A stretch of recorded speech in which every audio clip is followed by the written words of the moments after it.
go, make my body go, take our bodies higher and higher. 731, demi dunia, tolong akui permintaan aku. The Misty Illusory Manor telah menghabiskan ribuan tahun berpatroli di dunia. Kami selalu bersikap adil dalam menangani masalah, mungkinkah kamu tidak percaya padaku? Pria berbaju kuning itu memohon dengan tulus. Tujuan Misty Illusory Manor adalah untuk menahan tindakan tiga tanah suci dan untuk memantau perilaku mereka. Hari ini, mereka pasti akan menerima mediasi aku. Aku dapat meyakinkan kamu ini. Petik 2. Jun Mosia tidak bisa membantu tetapi langsung mengerti mengapa ada perselisihan yang aneh antara tiga tanah suci dan Misty Illusory Manor. Pantas, dengan tiga pengaruh dan kekuatan besar tanah suci, bagaimana mereka bisa menerima saja di bawah pengawasan orang lain? Tetapi orang ini agak terlalu naif, bukankah dia? Menjawab dengan jujur dan jujur pertanyaan yang diajukan pada kemauan, bahkan tidak berusaha untuk berbohong. Sepertinya Misty Illusory Manor hanyalah dunia yang sederhana, tanpa persaingan, bahkan jika ada, itu akan sangat langka. Mungkin, hanya tempat yang murni dan sederhana yang dapat menghasilkan individu naif seperti ini. Jun Mosia terpana dengan realisasinya. Jika itu masalahnya, maka berurusan dengan Misty Illusory Manor seharusnya tidak sesulit yang dia kira. Selalu adil, patroli dunia. Lalu bagaimana mungkin kamu tidak mengetahui insiden yang menimpa keluarga Jun 10 tahun yang lalu? Jun Mosia memandangnya dengan sinis. Kami tidak pernah melakukan intervensi dalam masalah-masalah kecil dunia, Jun Mosia. Jika kita ikut campur dalam setiap insiden yang tidak adil, kita tidak akan memiliki kekuatan yang cukup untuk memperbaiki semuanya. Pria berbaju kuning itu ragu-ragu untuk sesaat sebelum mengatur tanggapan. Kamu punya alasan untuk membuat pernyataan seperti itu, dan aku mengerti. Baiklah, maka sekarang aku akan memberitahu kamu. Apapun yang aku lakukan adalah tindak lanjut dari masalah kecil dunia yang kamu bicarakan. Petik 2. Jun Mosia melanjutkan. Semuanya dimulai karena kejadian itu 10 tahun yang lalu. Karena kamu tidak melakukan intervensi saat itu, kamu tidak perlu melakukan intervensi sekarang, dan terlebih lagi, kamu tidak punya alasan untuk ikut campur. Jadi tolong cepat-cepat pikirkan hal-hal besar kamu, dan selamat jalan. Petik 2. Pria berbaju kuning itu tertegun, dan dia berdiri terpaku di tanah. Karena dia muncul di dunia pugilistik, selama dia memunculkan ambisi besar untuk melakukan sesuatu, demi dunia, tidak ada yang akan menyangkal dia. Setelah semua, tidak ada yang ingin menjadi penjahat dalam sejarah, untuk menentang manusia ketika mereka tidak bisa menjadi pahlawan di benua itu. Selain itu, dengan keterampilan Suan yang tinggi dan solid, semuanya selalu mulus. Terlepas dari masalah apa, itu selalu lancar. Hanya ketika dia bertemu Jun Mosia, dia mengetahui keberadaan seseorang yang tidak memberi terbang. Tapi, ini demi perang untuk merebut surga yang terjadi hanya dalam waktu 2 tahun. Perang yang menyangkut masa depan umat manusia. Pria berbaju kuning itu menatap Jun Mosia dengan marah.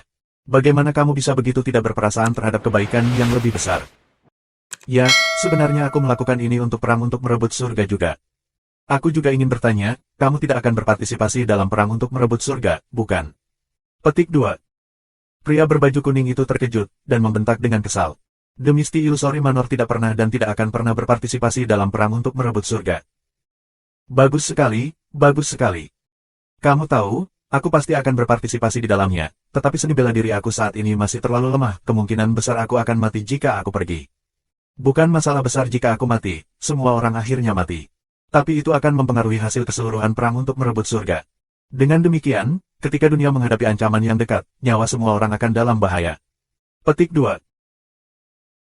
Jun Mosia berduka secara dramatis, menghela nafas, dan berkata, jadi, Duta Besar, untuk keselamatan benua dan demi dunia, dengan rendah hati aku memohon kepada kamu untuk mentransfer semua seni bela diri kamu kepada aku melalui teknik bonding. Petik 2. Aku pasti tidak akan mengecewakan harapanmu untukku. Aku akan menghancurkan orang luar yang aneh. Demi perdamaian dan harmoni bagi dunia, aku akan melakukan bagian aku. Bagaimana menurutmu? Jun Mosia berbicara dengan wajah penuh harapan dan kekudusan, dengan sikap tulus yang tulus. Pria berbaju kuning itu merasa seperti pingsan, dan dia hampir tersapu oleh kata-kata Jun Mosia. Aku tahu teknik bonding, tapi bagaimana aku bisa melakukannya? Pria berbaju kuning itu menjawab dengan sadar. Bahkan jika niatmu untuk ikut serta dalam perang untuk merebut surga adalah terpuji, jika aku harus mentransfer semua kultivasi seni bela diriku kepadamu, bukankah aku akan segera menghilang menjadi kepulan asap segera? Demi perang untuk merebut surga. Demi dunia, apa salahnya melakukan pengorbanan ini? Jun Mosia berkata dengan kasar. Karena kamu tidak akan berpartisipasi dalam perang untuk merebut surga. Maka tidak akan semua keterampilan Suan yang luar biasa yang harus kamu buang. Tidakkah mereka hanya akan dibawa bersama kamu ke dalam kubur kamu? Bukankah itu tidak ada artinya? Mengapa kamu tidak berkorban sekarang? Maka kamu dapat membantu peluang kemenangan aku dalam perang untuk merebut surga. Karena itu, aku percaya seluruh benua akan selamanya mengingat pengorbanan kamu yang luar biasa dan tanpa pamrih hari ini. Dunia akan menyembah jiwa pemberani kamu selamanya. Kamu akan menjadi pahlawan dunia abadi. Bagaimana dengan itu? Apakah kamu masih menolak aku? Petik 2. Tidak mungkin. Tidak mungkin. Pria berbaju kuning itu menggelengkan kepalanya dengan marah. Bagaimana aku bisa melakukan itu? Ini hanya main-main. Ada langkah-langkah lain yang dapat diambil untuk perang untuk merebut surga, bukan metode yang akan membahayakan kepentingan orang lain. Aku dengan susah payah mengkultivasi dan mempraktikkan seluruh hidup aku, itu tidak datang dengan mudah. Jelas tidak. Tidak peduli seberapa meyakinkan dan kelancaran bicara kamu, itu tidak mungkin. Petik 2. Itu benar-benar mustahil. Ekspresi Jun Mosie berubah serius, putus asa seolah-olah hatinya hancur. Maksudmu, kamu bersedia menjadi penjahat itu dalam sejarah? Apakah kamu benar-benar tidak masuk akal untuk kebaikan yang lebih besar? Di mana hati nurani kamu? Petik 2. Jelas tidak mungkin. Keringat menetes dari hidungnya, dan dia menyeka dengan menyedihkan. Aku minta maaf, tapi aku benar-benar tidak bisa membantu. Jun Mosie menghela nafas, mengubah nadanya, dia bertanya, lalu apa tujuanmu datang ke sini? Aku di sini untuk meyakinkan kamu beberapa keluarga untuk menunda sementara waktu demi perang demi merebut surga, demi dunia, demi kebaikan yang lebih besar. Ini. Pria berbaju kuning itu bingung dengan kata-kata yang diucapkannya. Dia tiba-tiba menyadari bahwa semua alasan dan makna yang hebat ini dikatakan oleh pemuda ini beberapa saat yang lalu. Dan dia langsung menolak permohonan bangsawan ini. Meskipun pihak lain telah mengajukan permintaan keterlaluan padanya, tetapi bukankah itu permintaannya yang sama dengan pihak lain? Jujur membuat perbandingan, jika dia sendiri tidak dapat menerima permintaan pihak lain, alasan apa yang dia minta dari pihak lain itu? Dia menghela napas keras dan berbalik ke Mei Sueyan. Yang mulia Mei, lalu apa niatmu? Niat aku adalah niatnya, kata Jun Mosie tegas. Aku tidak memintamu. Pria berbaju kuning itu menghela nafas, sedikit mengangkat tangannya. Awan menakutkan, kabut putih susu tersebar, dan Jun Mosie tiba-tiba menyadari bahwa dia tidak bisa lagi bergerak. Jun Mosie terkejut. Dia saat ini tingkat 2 yang mulia, untuk berpikir bahwa seseorang dapat mengendalikannya dalam sedetik dengan mudah, tingkat keterampilan Suan apa yang dibutuhkan. Teknik tingkat seperti itu dengan mudah melampaui kandang dunia Mei Sueyan, dan beberapa kali lipat. Mei Sueyan menghela nafas lembut sebelum membungkuk sedikit. Sen yang hebat ini, seperti yang dikatakan Mosie, kata-katanya sama baiknya dengan milikku. Mosie dapat membuat keputusan atas nama aku. Terlepas dari waktu atau masalah. Aku akan selalu mendukungnya, bahkan jika itu adalah pilihan yang berkaitan dengan perang untuk merebut surga. Petik 2. Santo. Mei Sueyan benar-benar menyebut pria ini dengan warna kuning sebagai Great Sein. Pria berbaju kuning itu tertawa getir, jelas sedih. Jika itu masalahnya, sepertinya aku yang meminta penghinaan lalu. Aku akan pergi sekarang. Dia bangkit dan meledak menjadi silau menyilaukan tanpa suara. Cahaya itu menghilang dalam sedetik, begitu pula sosok berpakaian kuning itu. Mei Sueyan tidak bisa memahami tindakan Jun Mosie hari ini, bahkan merasa sulit untuk diterima, tetapi sampai akhir, dia masih memilih untuk mendukungnya tanpa kembali. Terutama di depan orang lain, dia tidak akan melemparkan wajah Jun Mosie. Hehe, Sueyan kecil, gadis yang penurut, biarkan kakak lelaki menyayangimu. Jun Mosie, yang akhirnya mendapatkan kembali kebebasannya, segera meringkuk ke Mei Sueyan dengan sangat hati-hati. Sebenarnya, pengekangan pria berbaju kuning telah dilemparkan kepadanya hanya memiliki efek sementara. Jun Mosie baru saja mengaktifkan Art of Unlocking Heaven's Fortune untuk menghapus kendali secara instan. Tetapi bahkan kemudian, Jun Mosie berkeringat dingin. Karena pada saat yang singkat itu, jika pihak lain menginginkan hidupnya, mereka dapat dengan mudah membunuhnya 10 kali lipat. Jadi Jun Mosie diam-diam memutuskan dalam hatinya bahwa dia harus lebih berhati-hati mulai sekarang. Tidak ada batasan untuk alam semesta, akan selalu ada seseorang yang lebih kuat. Kemudian mendengar kata-kata Mei Sueyan, dia tidak bisa menahan perasaan terharu. Lagi pula, dia tidak terlalu baik dalam nada dan kata-katanya sebelumnya. Lagi pula, semua orang sudah terbunuh, jadi tidak ada masalah lain. Itu sebabnya dia tanpa malu mencari kenyamanan dengan menjadi orang yang akrab. Mei Sueyan menghela nafas jijik, berkata dengan dingin, apakah kamu sangat heroik sekarang? Tidakkah kamu berkata, seorang wanita biasa, berdiri di samping dan tunggu? Kenapa kamu repot-repot dengan wanita ini sekarang? Bukankah aku yang konyol? Tidak apa-apa jika aku bodoh, tetapi bagaimana jika aku membuat tuan muda yang pintar bodoh dengan aku? Petik 2. Jun Mosie terkekeh dan pergi ke belakangnya, dengan terampil memijat bahunya, tertawa meminta maaf. Sebenarnya aku tidak menyelesaikan kalimat itu sebelumnya, aku bermaksud mengatakan, selain Sueyan, semua wanita lain, menyingkirlah. Tapi aku terburu-buru dan kehilangan banyak kata. Itu benar, tolong percayalah. Petik 2. Huff. Mei Sueyan berbalik untuk menghindari pijatannya, wajahnya sedingin es. Jangan pedulikan aku. Jun Mosia menyeringai, dan tiba-tiba telapak tangannya meluncur turun dengan cepat, menguleni dan memotong gundukan bulunya, sebelum menarik kembali tangannya dan berdiri diam dengan ekspresi tabah dan serius. Mei Sueyan menggigil, wajahnya memerah sekali. Merasakan seluruh tubuhnya menjadi lemah, dia jatuh ke belakang. Jun Mosia menangkapnya dengan cepat, tetapi berseru, "Ayah, ini, di tempat umum seperti ini, tidak pantas bagi pria dan wanita untuk melakukan kontak. Wanita ini, tolong cepat bangun. Aku orang yang benar dan murni." Petik 2. Mulutnya mungkin berbicara tentang kemurniannya, tetapi anggota tubuhnya bertindak sebaliknya, benar-benar memeluk Mei Sueyan dengan erat, menolak untuk melepaskannya. Mei Sueyan sangat malu, seluruh wajahnya memerah, dan dia berjuang. "Lepaskan aku dengan cepat. Begitu banyak orang yang menonton." "Oh, itu berarti, jika tidak banyak orang yang menonton, aku tidak harus melepaskannya." "Tidak masalah, aku bisa menunggu sampai saat itu." Jun Mosia menyeringai, dengan bercanda meniup ke telinganya. Mei Sueyan merasakan seluruh tubuhnya menjadi lemah lagi, pipinya dan telinganya merah cerah. "Kamu masih tidak akan melepaskan. Aku tidak akan membiarkannya pergi." Dia menghembuskan udara hangat lagi di telinganya. "Apakah kamu masih berani sengit kali ini? Apa, aku tidak mampu menghukum kamu?" Petik 2. "Lepaskan dulu. Kalau begitu kita bicara." Mei Sueyan berjuang dengan sekuat tenaga. "Kita bicara dulu, lalu aku akan melepaskan." Jun Mosia tegas dan menolak untuk melepaskannya. Kehangatan telapak tangannya melewati pakaian di pinggang Mei Sueyan dan meresap ke dalamnya. Dalam perjalanan ke keluarga Dongfang, Jun Mosia telah sepenuhnya menguasai pemahaman menyeluruh tentang titik lemah Mei Sueyan, dan ia memanfaatkan pengetahuan ini sepenuhnya pada saat ini, menyebabkan Yang Mulia Mei menjadi lemah dan terengah-engah. Mei Sueyan dibiarkan tanpa pilihan, jadi dengan memerah, dia berbisik ke telinganya, Aku tidak akan berani lagi." Suaranya setenang nyamuk.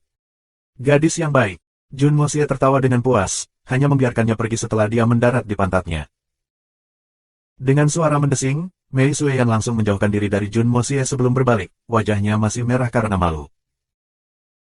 Dia bertemu dengan pemandangan semua binatang Suan, yang di bawah komando Raja-Raja Binatang, berdiri dengan perhatian dengan punggung menghadap ke arah mereka, berpura-pura tidak melihat apa-apa. Tapi semua telinga mereka terangkat. Kamu membuatku terbunuh."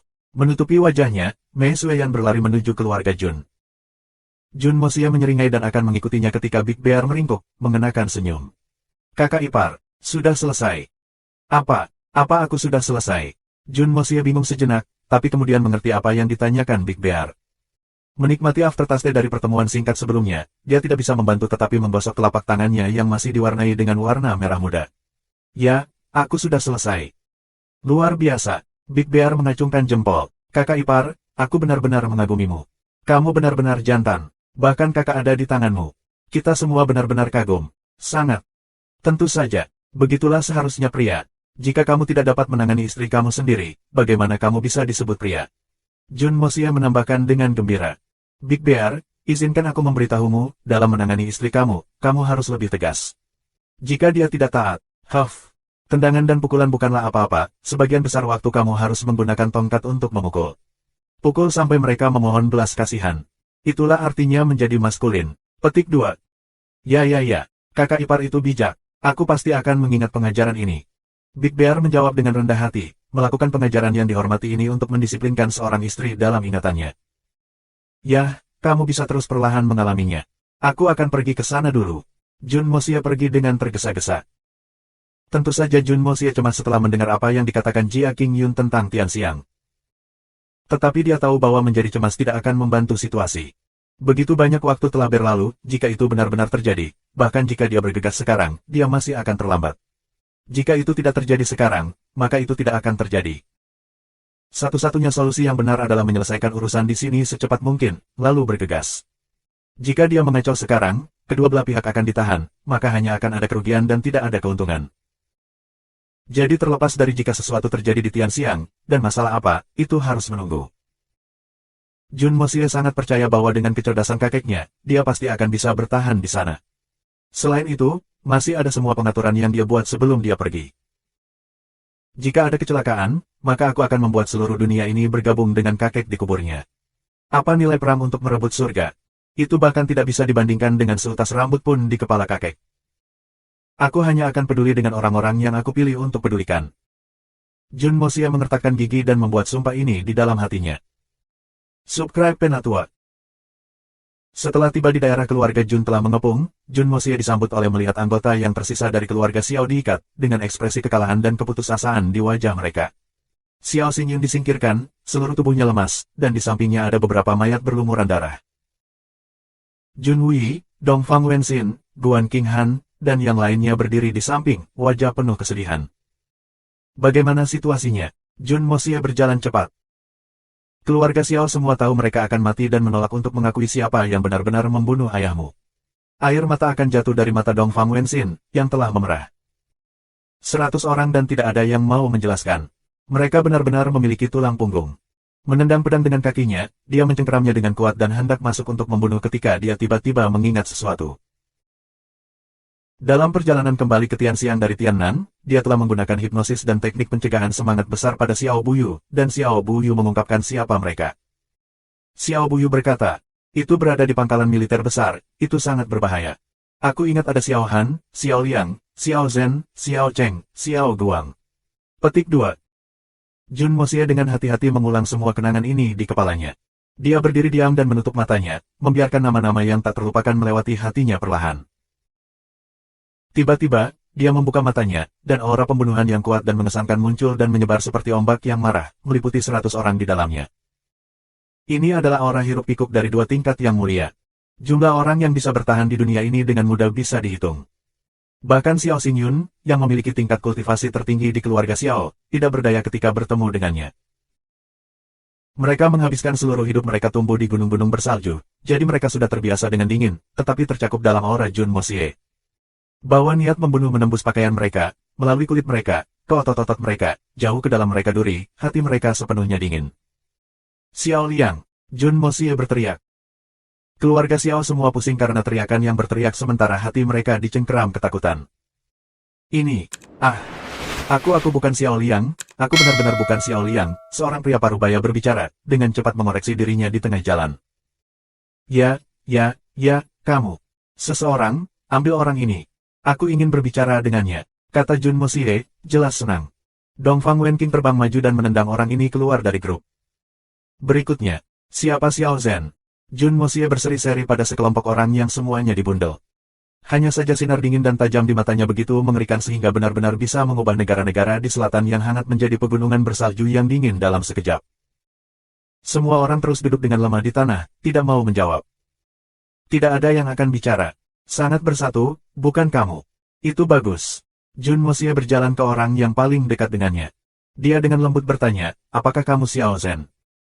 Pria itu menggelengkan kepalanya dengan marah, menghindari untuk bertemu matanya. Angkat kepalamu dan lihat aku.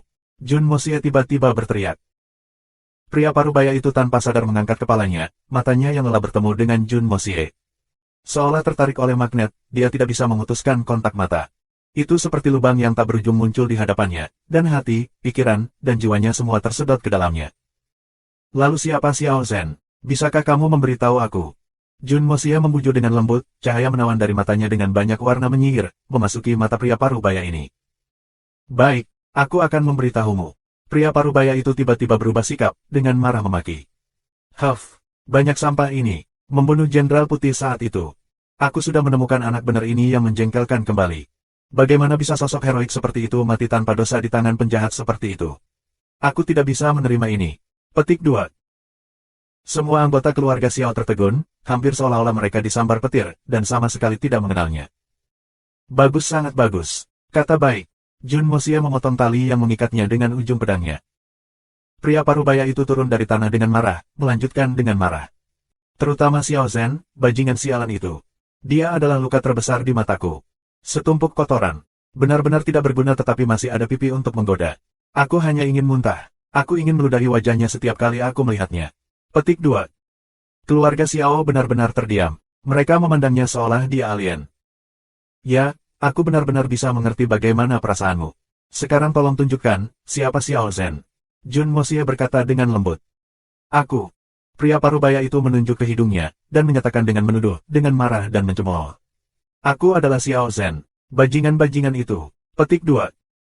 Jun Moxie terdiam, dan matanya hampir keluar dari sakunya. Dia terhuyung-huyung, hampir mendarat ke tanah bersalju. Sialan, aku terlalu beruntung. Sihir macam apa ini? Dia ingin menonton mereka menggigit satu sama lain seperti anjing untuk hiburan, mengatur beberapa pengkhianatan tepat sebelum mereka mati, tetapi siapa tahu dia sangat beruntung untuk mendapatkan pria yang tepat dengan probabilitas hanya 1%. Dengan keberuntungan semacam ini aku harus benar-benar pergi membeli lotre. Aku, Xiao Zhen, benar-benar bajingan. Hati aku harus dibutakan oleh lemak babi untuk melakukan sesuatu yang jahat. Aku benar-benar harus dipotong-potong. Implikasi seluruh klan aku, mati tanpa keturunan, bahkan jika aku memiliki keturunan, biarkan laki-laki menjadi gigolo dan perempuan P3L4 cur untuk setiap generasi selamanya. Xiao Zhen tercela ini juga harus dibuang ke dalam tingkat 18 neraka dan tidak pernah dilahirkan kembali. Bahkan jika aku terlahir kembali, aku harus dilahirkan sebagai babi yang rendah dan penuh nafsu. Petik 2. Xiao Zhen menghina dan memarahi dirinya sendiri di bawah instruksi Jun Moxie. Alis semua orang berkedut di luar kendali, tidak ada yang bisa memarahi dan menghinanya tanpa henti seperti yang dilakukannya. Dan orang yang dia tegur adalah dirinya sendiri. Ini hanya, semua orang benar-benar terdiam. Bahkan Jun Moxie, yang adalah dalang yang memulai semuanya, akan muntah darah. Apa ini? Berhenti, berhenti. Jun Moxie segera menghentikan omelan itu. Karena kamu sangat saleh, mengapa kamu tidak menunjukkan beberapa yang tersisa yang bergabung denganmu? Mereka telah melakukan tindakan jahat seperti itu, dengan menunjukkan mereka, kamu melakukan tindakan surgawi. Menghukum keluarga kamu sendiri atas nama kebenaran. Secara alami keluarga kamu dan dunia akan menyanyikan pujian kamu. Ini adalah tujuan mulia, dan kamu akan meninggalkan nama kamu dalam sejarah. Petik 2. Xiao Zhen benar-benar memiliki ekspresi bangga di wajahnya setelah mendengar kata-kata ini, seolah-olah dia benar-benar bisa melakukan sesuatu yang hebat bagi orang-orang dan menerima pujian orang. Dia berbalik merasa senang dengan dirinya sendiri, dan melihat klan keluarganya sendiri, ekspresi yang sangat aneh seperti kucing yang menggoda mangsanya muncul di wajahnya. Melihat tatapan Xiao Zhen, ekspresi putus asa muncul di wajah semua orang di keluarga Xiao. Beberapa bahkan memandang penuh kerinduan pada tanah bersalju, merasa iri pada kawan-kawan yang telah dihancurkan sampai mati, paling tidak, mereka tidak harus menderita seperti ini. Situasinya terlalu aneh. Mungkinkah Jun Moxie benar-benar menjadi iblis? Untuk mempermainkan kehidupan orang-orang, untuk memaksa anggota keluarga saling berbalik. Jun Moxie, kamu tercela, menggunakan sihir iblis untuk membuat Xiao Zhen kehilangan akal sehatnya. Buat dia kehilangan dirinya sendiri dan bunuh keluarganya sendiri. Kamu benar-benar ganas. Xiao Xingyun berteriak, wajahnya berubah ungu, seolah-olah dia akan muntah darah. Setelah kesembilan tetua itu kembali ke Blizzard Silver City, secara alami Xiao Xingyun akan mengetahui bagaimana saudaranya dibuat untuk melakukan striptease di bawah hipnosis Jun Moxie. Dia selalu waspada akan hal itu, tetapi melihat bagaimana Jun Moxie menggunakan keterampilan yang sama lagi, dia tidak bisa membantu tetapi merasa marah dan takut. Xiao Xingyun, jika kamu tidak menutup jebakanmu, aku akan membuatmu melakukan striptease untuk semua orang untuk menghargai, seperti Xiao Buyu. Jun Moxie meludah tanpa berbalik. Xiao Xingyun mungkin sangat marah, tetapi setelah mendengar ini, dia menggigit bibirnya dan menundukkan kepalanya dengan marah. Dia tidak berani mengambil risiko ini karena dia tahu bahwa Jun Moxie mampu mewujudkannya. Dia tidak takut mati, tetapi jika dia mati tanpa martabat dengan cara yang memalukan, itu akan mengerikan. Di sisi lain, Xiao Zhen sudah mulai menunjukkan penyebabnya. Xiao Cheng, apakah kamu pikir aku tidak bisa mengenali kamu hanya karena kamu menyembunyikan wajah kamu? Bahkan jika kamu berubah menjadi abu, aku akan bisa mengenali pantatmu yang lebih buruk dari binatang buas. Xiao Zhen berkata dengan dingin, menunjuk ke seorang pria parubaya yang lebih kurus. Orang itu menggigil, mengangkat kepalanya, dia mengertakkan gigi dan meludah, Xiao Zhen. Kamu tidak tahu berterima kasih, mengkhianati bajingan. Kamu tidak memiliki hati nurani. Membantu musuh melawan kerabatmu sendiri.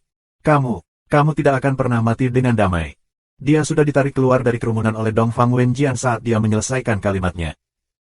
Huff, apa yang dilakukan bajingan tidak tahu berterima kasih Xiao Zhen dengan aku. Aku orang baik yang menghukum saudara aku sendiri atas nama kebenaran. Xiao Zhen membela dengan riang, menunjuk ke orang lain. Itu Xiao Guang, untuk apa kamu bersembunyi? Di mana kamu bisa bersembunyi? Petik 2. Ini adalah Xiao Zong. Yang pincang itu ada Xiao Dong. Dengan identifikasi Xiao Zhen, total 9 orang telah dipanggil dan diatur dalam barisan rapi di depan. Masih ada 3 lagi, tapi ketiga bajingan itu pasti sial, karena mereka dihancurkan sampai mati oleh batu sebelumnya ketika gunung itu runtuh. Dalang itu adalah Xiao Han, tetapi karena insiden sebelumnya, dia ditinggalkan lumpuh total dan disimpan di ruang rahasia, jadi dia tidak ada di sini. Xiao Zhen berbalik, tampak sangat senang dengan tindakan mulianya sendiri. Anggota keluarga Xiao yang lain mengutuk hati mereka. Bagaimana mereka tidak beruntung? Jelas mereka terlalu beruntung. Mati dengan cara yang begitu cepat dan bersih. Semua yang telah diidentifikasi pasti akan disiksa. Apakah hanya beberapa dari kalian? Apakah kita merindukan seseorang? Jun Mosia mengerutkan kening. Subscribe Penatua. Ada 2 senior yang mengawasi operasi, Xiao Zuo dan Xiao Yu, keduanya di sana. Tetapi mereka tidak melakukan apa-apa karena 10 dari kita sudah cukup, mereka hanya ikut berjaga-jaga untuk berjaga-jaga, tetapi semuanya berjalan lancar, jadi mereka tidak digunakan. Xiao Zhen menunjuk pada 2 pria tua yang telah berubah pucat dan menggigil. Mereka baru saja menghela nafas lega, berpikir bahwa mereka aman. Sangat bagus. Aku ingin tahu bagaimana semua itu terjadi. Terutama, ayah aku. Bagaimana dia mati? Dia, di mana tangannya dia mati?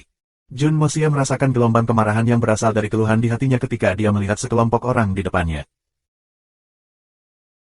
Sejak dia terintegrasi ke dunia ini dan berbaur dengan keluarga ini, dia sepenuhnya menerima bahwa dia adalah Jun Mosia. Setiap kali dia mengingat nama-nama, Jun Wuhui, Jun Wumeng, Jun Moyu, Jun Mochou, dan memikirkan kerabat terdekatnya yang belum pernah dia temui, hatinya sakit dengan rasa sakit yang tak terlukiskan.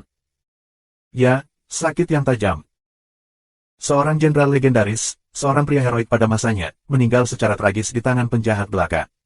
Salah selama 10 tahun penuh, hanya untuk mendapatkan penjelasan sekarang. Dia melindungi ratusan dan ribuan warga sipil Tianxiang.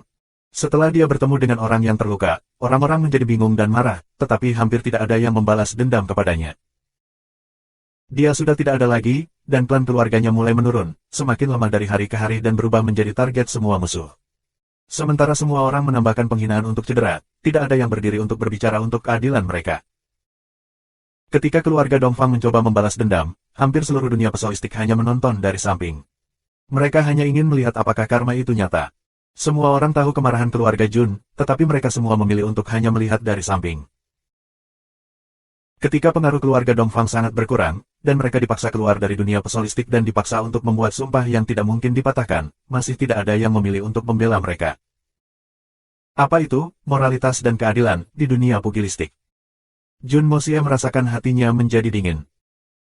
Ketika Jun Wuhui ada di sekitar, Tianxiang merasa damai dengan perlindungannya, dan semua orang menerima begitu saja. Tetapi setelah dia pergi dan orang-orang itu mengalami rasa diserang, dihina, maka mereka akan berbicara dengan penuh syukur, siapa yang berani bersikap seperti ini jika Jenderal Putih masih ada. Setiap kali dia mengingat hal-hal seperti itu, Jun Mosia merasa kesal, merasa marah. Bahkan binatang buas tahu cara membalas kebaikan, tetapi ironisnya, manusia tidak melakukannya. Menyedihkan, benar-benar menyedihkan. Terlepas dari apakah pahlawan menciptakan sejarah, atau sejarah menciptakan pahlawan, hanya ketika para pahlawan meninggalkan dunia orang mengingat kebaikan mereka. Apakah kematian adalah satu-satunya hal yang akan membuat orang mengingat para pahlawan yang telah memberikan segalanya untuk mereka? Dan ingat saja mereka. Jun Mosia sering mempertanyakan hatinya, ayahnya, Jun Wuhui, mengorbankan hidupnya untuk melindungi begitu banyak orang, tetapi apakah itu benar-benar layak?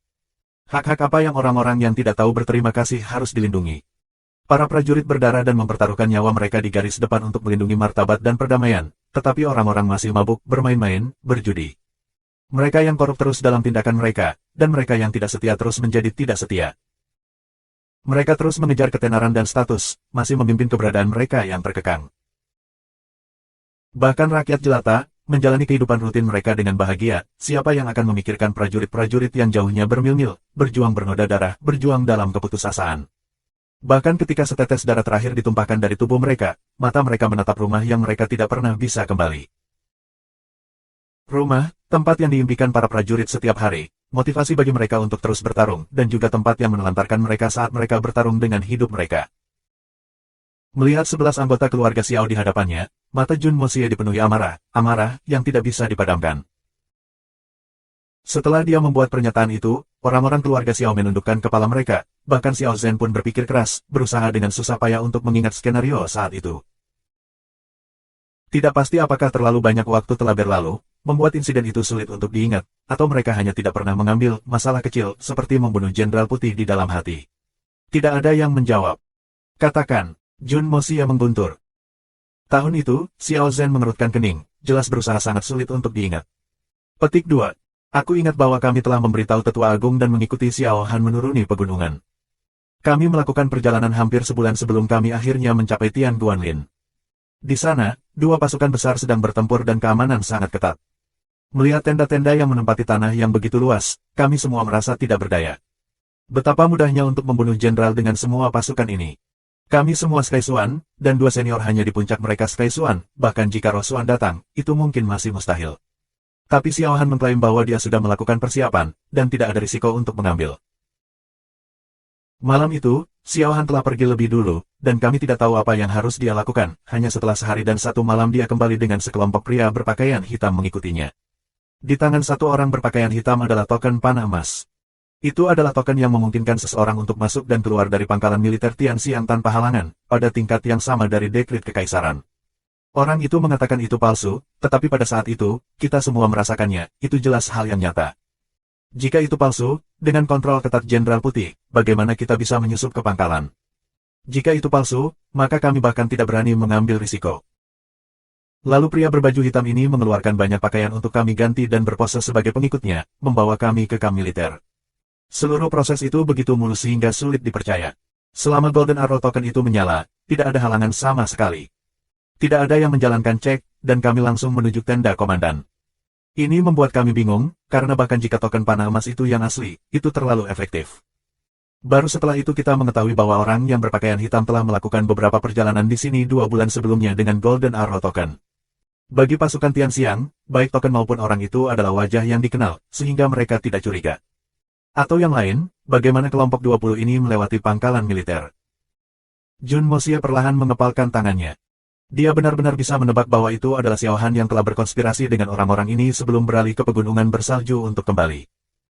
Yang juga mengatakan bahwa orang-orang hitam itu adalah anggota Aula Pedang Darah, yang berarti bahwa pasukan kekaisaran yang dia bunuh sebelumnya telah merencanakan untuk membunuh ayahnya sebelumnya.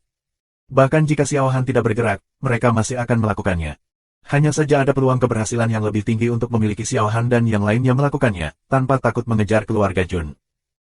Telah merencanakan untuk waktu yang lama. Untuk menggunakan kunjungannya yang sering untuk membuat pasukan menurunkan penjaga mereka. Jun Mosia juga tahu dari mana Golden Arrow Token yang efektif secara ajaib berasal. Karena hanya satu orang di dunia yang dapat memberikan tanda seperti itu, Kaisar Tianxiang, Yang Huaiyu. Hanya tanda yang dia berikan secara pribadi tidak akan menimbulkan kecurigaan dari tentara Tianxiang. Sampai-sampai tidak ada yang berani mengungkapkan keberadaan token panah emas itu sesudahnya. Tapi tragedi itu semua tersembunyi di Golden Arrow Token ini. Petik 2. Ketika kita memasuki tenda komandan, ada banyak orang yang mendiskusikan bagaimana cara melawan musuh. Jun Wuhui masih mengenakan baju zirahnya, mengenakan pakaian putih, duduk di kursi komandan. Di sebelah kanannya adalah Jun Wumeng. Di bawah ini ada 15 jenderal lain yang duduk di dua sisi. Ketika kami masuk, yang pertama memperhatikan kami adalah Jun Wumeng. Saat itu, Jun Wumeng berkata, "Old Meng, mengapa kamu mengubah sekelompok orang saat ini? Kamu tentu memiliki banyak bawahan." Petik 2. Banyak jenderal lain yang hadir mulai tertawa, jelas akrab dengan pria berkulit hitam ini. Tapi Jun Wuhui sangat tenang, dia terus mengamati kami, tetapi tidak mengatakan sepatah kata pun. Setelah beberapa saat, dia berkata, "Karena utusan kekaisaran ada di sini, mari kita berhenti di sini untuk hari ini. Kamu juga pergi, aku memiliki sesuatu yang penting untuk dibicarakan dengan utusan kekaisaran." Baris terakhir itu diarahkan pada Jun Wumeng. Meskipun dia tidak menyebutkan nama, sepertinya Jun Wuhui sudah memperhatikan bahwa kita datang dengan niat buruk. Karena sementara dia terdengar tenang dan damai dalam nadanya, wajahnya telah berubah sedikit. Berpikir kembali, mungkin dia berharap bahwa kita tidak mengenali Jun Wumeng dan membiarkannya pergi seperti itu. Tapi kami datang untuk menargetkan mereka berdua, bagaimana mungkin kita tidak mengenali Jun Wumeng? Bahkan jika kita tidak bisa mengenalinya, Meng Vela itu pasti bisa. Petik 2. Lalu semua jenderal lainnya pergi, tetapi Jun Wumeng tetap di belakang, menatap kakak laki-lakinya tanpa kata.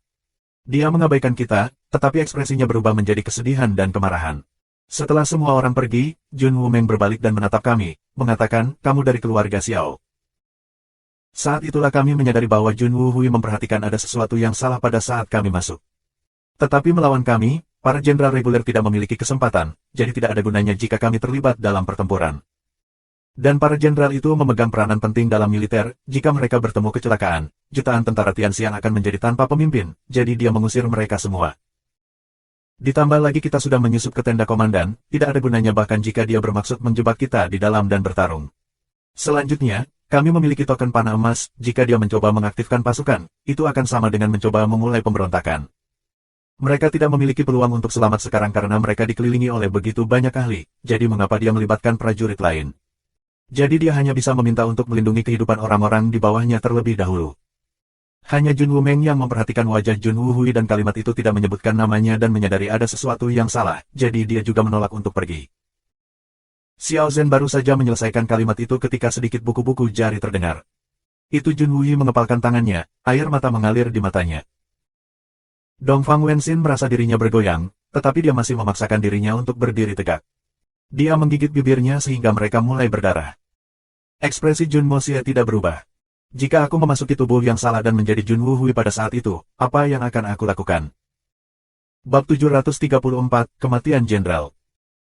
Jelas, tidak ada cara untuk memenangkan mereka dalam pertarungan. Karena musuh sudah berada di tendanya, tidak ada tempat lain untuk lari. Jika dia panik pada saat itu, mungkin tidak ada rekannya di tenda yang bisa melarikan diri. Jika Jun Moxie berada dalam situasi itu, dia punya beberapa pilihan. 1. Dia akan mengisyaratkan kata-katanya bagi orang-orang di luar untuk mengelilingi, menyerang, dan mati bersama musuh. Tapi dalam skenario itu, dia masih akan mati dulu.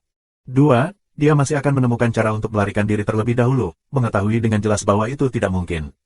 Namun perbedaan kekuatannya masih terlalu besar, itu tidak ada gunanya, dan dia masih akan mati. Jika itu dia masih akan bertarung sampai mati. Meskipun tahu bahwa tidak akan ada kesempatan untuk tetap hidup, dia masih akan mengambil risiko. Ini kepribadiannya. Jun Wuhui jelas berbeda dari dia dalam hal kepribadiannya. Tidak peduli apa, Jun Wuhui pada saat itu pasti tidak memiliki kesempatan untuk selamat. Tetapi bahkan mengetahui situasi tanpa harapan yang dia alami, pemikiran pertama Jenderal Putih bukan tentang dirinya sendiri, tetapi tentang keselamatan rekan-rekannya. Jadi keputusan pertamanya adalah mengusir semua kawan ini. Keluar dari tempat terkutuk ini. Meninggalkan dirinya sendiri untuk bertarung melawan maut. Dia menggunakan keterhubungannya sendiri untuk bertukar demi keamanan kawan di bawahnya. Mungkin satu-satunya penyesalan yang dia miliki adalah bahwa saudara lelakinya yang kedua tidak dapat pergi. Xiao Han berdiri, menggertakkan giginya. Dia meludah, Jun Wuhui, apakah kamu mengenali aku? Jun Wuhui tersenyum dan menjawab, aku percaya kamu adalah Tuan Xiao Han dari keluarga Xiao di Blizzard Silver City. Meskipun kami belum pernah bertemu, tapi aku bisa menebak itu adalah kamu. Lalu dia berdiri, masih tersenyum dan melanjutkan. Kamu di sini untuk membunuhku, kan? Apakah kamu berpikir bahwa dengan membunuh aku, saudara lelaki ketiga aku akan disiksa selama sisa hidupnya? Xiao Han, kamu pikir begitu, bukan? Petik 2. Xiao Zhen melanjutkan, jelas terkesan oleh Jun Wuhui dalam nada suaranya. Lalu Xiao Han berkata, kamu adalah talenta dunia ini, jika aku punya pilihan, aku tidak ingin membunuhmu juga. Tapi siapa yang membuat kamu saudara Jun Wuhui sangat dihormati? Ada dua orang di dunia ini yang dapat sepenuhnya menghancurkan Jun Wuhui dengan kematian mereka. Salah satunya adalah Han Yan Yao, tapi aku tidak bisa membunuhnya. Orang lain adalah kamu. Dan aku kebetulan memiliki kemampuan untuk melakukannya, jadi mengapa aku tidak melakukannya? Jadi tolong, Jenderal Besar Jun, tolong jangan salahkan aku, jika kamu ingin menyalahkan seseorang, kamu hanya bisa menyalahkan saudara lelaki ketiga kamu yang baik itu. Petik 1. Jun Wuhui berkata, mengapa aku menyalahkan Jun Wuhui? Dia jujur dan jujur pada perasaannya, mana yang salah dalam hal itu? Orang yang salah adalah kamu. Bahkan jika kamu telah membunuh kita semua, saudara ketiga aku tidak akan hancur. Itu adalah saudara lelaki aku yang ketiga, seorang lelaki sampai ke tulang belulangnya. Tidak peduli situasi apa yang dia temui, dia akan menghadapi mereka dengan berani. Dia tidak akan pernah hancur. Aku melihatnya tumbuh dewasa, dan kepribadiannya yang tak tergoyahkan adalah yang paling aku kagumi dari dia. Xiao Han, aku khawatir kamu salah perhitungan. Petik 2. Jun Wuhui tidak bisa lagi menahannya. Suara serak, dia berteriak, kakak. Dan air mata mengalir di wajahnya. Xiao Han telah menjawab, apakah dia rusak atau tidak, aku akan tahu begitu kamu mati.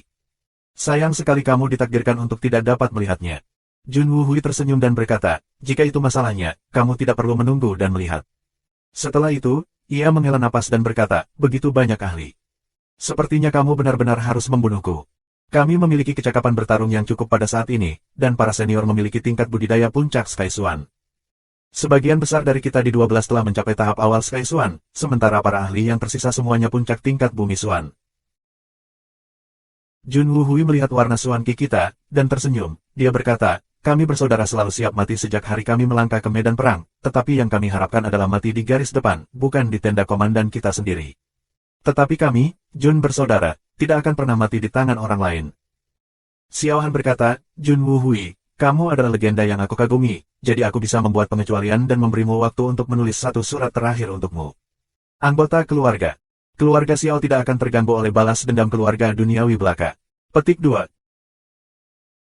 Jun Wuhui tertawa mendengar ini, tentu saja Blizzard Silver City tidak akan diganggu oleh keluarga Jun, tetapi dengan memberi aku kesempatan untuk meninggalkan surat, apakah kamu berencana untuk menggunakan catatan bunuh diri untuk membuat pukulan pada aku saudara ketiga dan keluarga?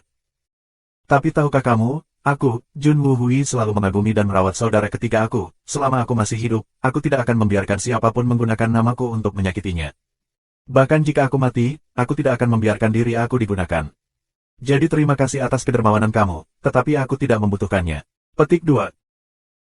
Xiao Han tertawa dingin dan berkata, apakah kamu masih percaya bahwa kamu adalah Jenderal Putih yang memerintah jutaan pasukan bahkan sampai sekarang? Kamu tidak hanya akan mati, tetapi aku bahkan akan membuat saudara laki-laki kamu yang ketiga yang berharga berharap mati. Jun Wuhui menjawab dengan tenang, itu masalah kamu. Tetapi orang-orang dari keluarga Jun tidak akan pernah menyerah. Ajaran leluhur keluarga Jun, memiliki bola tidak membuat kamu menjadi laki-laki. Itu adalah roh yang tak tertandingi yang berhasil. Aku selalu berpikir itu sedikit kasar untuk diucapkan dengan keras, tetapi hari ini, aku ingin mengatakannya dengan keras, F*** itu. Dia mulai tersenyum ramah setelah mengatakan ini. Setelah mengatakan ini, dia berbalik untuk melihat saudara laki-lakinya yang kedua, Jun Wumeng, dan sambil tersenyum, dia berkata, Meng Wumeng, sepertinya kita benar-benar harus pergi kali ini. Kami, saudara-saudara, menghabiskan seluruh hidup kami berjuang di perbatasan, dan kami hampir tidak mendapatkan beberapa hari untuk bersatu kembali dalam setahun, untuk berpikir bahwa kita akan pergi bersama pada akhirnya. Petik 1. Jun Wumeng tertawa keras dan berkata, saudaraku, ketika kita telah mencapai neraka, aku akan tetap berdiri di hadapanmu dan menjadi tamengmu tanpa perubahan.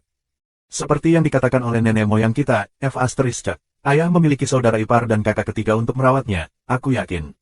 Aku akan pergi dulu. Setelah mengatakan itu, Jun Wumeng duduk di kursi, menghunus pedangnya, dan memotong tenggorokannya.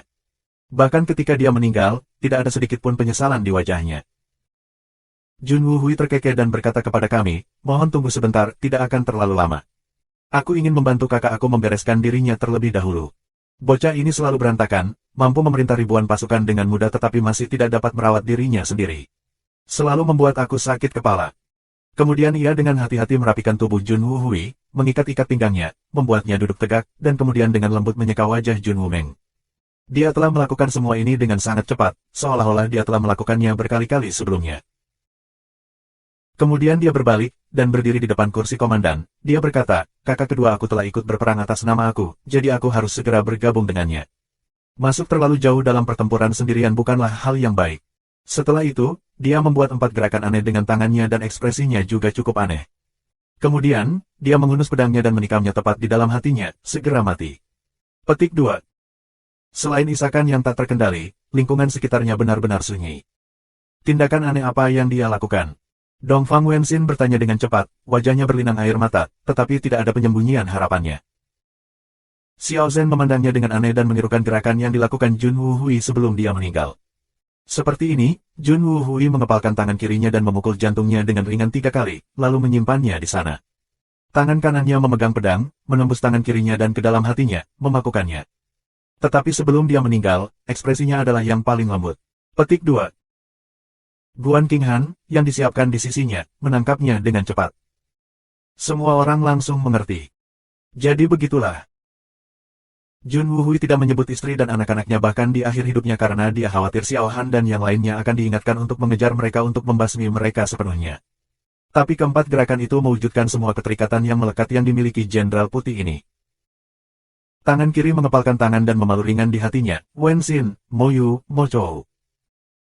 Baik itu Wenxin, Moyu, atau Mochou, mereka semua ada di hatinya. Jadi dia hanya dengan ringan memukulkan hatinya 3 kali untuk mewakili 3 orang, Wenxin, Moyu, Mochou. Dia masih berharap istri dan anak-anaknya tetap tidak terganggu. Pedang itu adalah Mo Xie. Menusuk pedang itu melalui tinju dan jantungnya, menancapkannya ke bawah, adalah keinginan sekarat terbesar Jenderal Putih, memakukan semua cinta dan emosi yang dia miliki terhadap istri dan ketiga putranya ke dalam hatinya dan membawanya bersamanya. Dia tidak mengatakannya, tapi pahlawan tanpa tandingan ini tanpa kata-kata mendedikasikan waktu terakhir dalam hidupnya untuk istri dan putranya. Semua orang terdiam, dan mereka melotot marah pada semua anggota keluarga Xiao. Penyebab utama, mereka sendirian menciptakan tragedi ini. Mereka harus mati. Junwuyi merasa hatinya sakit, seolah sedang hancur. Dia hanya bisa merasakan bahwa hatinya akan meledak, dia terengah-engah, tetapi itu sia-sia, semua rasa sakit, penderitaan, dan kesedihan telah memenuhi seluruh dadanya. Tidak ada ruang tersisa untuk hal lain. Air mata di matanya jatuh tak terkendali dan dia gemetar. Jangan pernah meremehkan orang yang menangis, setiap orang harus menanggung kesedihan pada titik tertentu dalam kehidupan seseorang. Dalam air matanya yang kabur, Junwuyi merasa seperti kakak laki-lakinya berdiri tepat di depannya. Suara yang kuat dan teguh itu bergema, "Mengapa aku menyalahkan Junwuyi?" Dia jujur dan jujur pada perasaannya, mana yang salah dalam hal itu? Orang yang salah adalah kamu. Bahkan jika kamu telah membunuh kita semua, saudara ketiga aku tidak akan hancur. Itu adalah saudara lelaki aku yang ketiga, seorang lelaki sampai ke tulang belulangnya. Aku, Junwuyi selalu mengagumi dan merawat saudara ketiga aku. Selama aku masih hidup, aku tidak akan membiarkan siapapun menggunakan namaku untuk menyakitinya, bahkan jika aku mati, aku tidak akan membiarkan diriku digunakan. Kakak laki-laki, itu semua salahku. Aku telah menyebabkanmu terluka. Junwuyi berteriak ke surga, pikirannya menjadi tidak terkendali. Mulut darah keluar dari tenggorokannya, dan dia jatuh ke tanah. Bahkan ketika dia mendarat di lantai, rasa bersalah di hatinya masih terus berlipat ganda saat dia berteriak dengan keras. Pada saat ini, dia merasa jelas bahwa bahkan jika dia mati seketika, itu tidak akan cukup untuk membalas upaya kakaknya ke arahnya. Ayah memiliki kakak ipar dan kakak ketiga untuk merawatnya, aku yakin. Ini adalah kalimat terakhir yang dikatakan saudara laki-lakinya yang kedua sebelum meninggal. Junwuyi memukulkan tinjunya ke salju, tenggorokannya begitu kencang hingga dia tidak bisa mengucapkan sepatah kata pun. Dalam kabut itu, sepertinya kakak besar Junwuyi dan kakak kedua Junwumeng berdiri di depannya, mengenakan baju besi yang mereka kenal, menatapnya dengan penuh perhatian. Junwuyi bingung, mengulurkan tangannya ke udara tipis, dia berteriak, "Kakak laki-laki. Kakak kedua, bawalah aku bersamamu, aku telah berdosa, aku harus mati, aku penyebab semua ini, aku adalah penyebab utama dari semua itu. Biarkan aku mati, biarkan aku mati. Surga, apakah kamu buta? Mengapa kamu tidak membawa pelakunya yang utama ini? Aku mohon, surga, buka matamu, biarkan aku mati. Aku hanya meminta kamu untuk membiarkan kakak dan kakak kedua aku untuk dihidupkan kembali." Junwuyi berteriak, darah menyembur keluar dari mulutnya dan tersebar di seluruh lantai. Angin dingin tanpa belas kasihan terus bertiup, dan semua orang kedinginan sampai ke tulang mereka. Langit sudah gelap dan salju tebal mulai turun.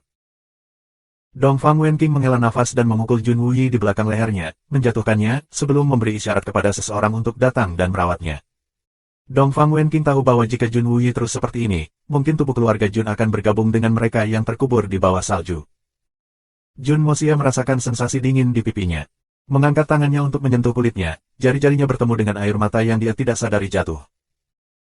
Kami akan pergi ketika 8 pengawal Junwuyi tiba-tiba masuk. Ternyata mereka melihat ada yang aneh, jadi mereka datang untuk memeriksa. Ketika pertempuran dimulai, mereka tidak bertahan lama. Tapi itu sudah cukup untuk mengingatkan para penjaga di luar. Kami berjuang keluar, sementara ada banyak pasukan, tidak ada ahli di antara mereka. Ditambah lagi, kami memiliki token panah emas, jadi kami memiliki semacam kendali atas pasukan. Lebih jauh lagi, pria berkulit hitam itu telah menanam banyak mata-mata di pangkalan, jadi mereka yang di luar tidak tahu apa yang terjadi di dalam. Semuanya berantakan, jadi kami berhasil melarikan diri dengan mudah. Xiao Zhen menyelesaikan seluruh cerita. Terus bicara, paman ketiga aku Junwuyi, kakak lelaki aku, Jun Moyu, kakak kedua aku Jun Moyu.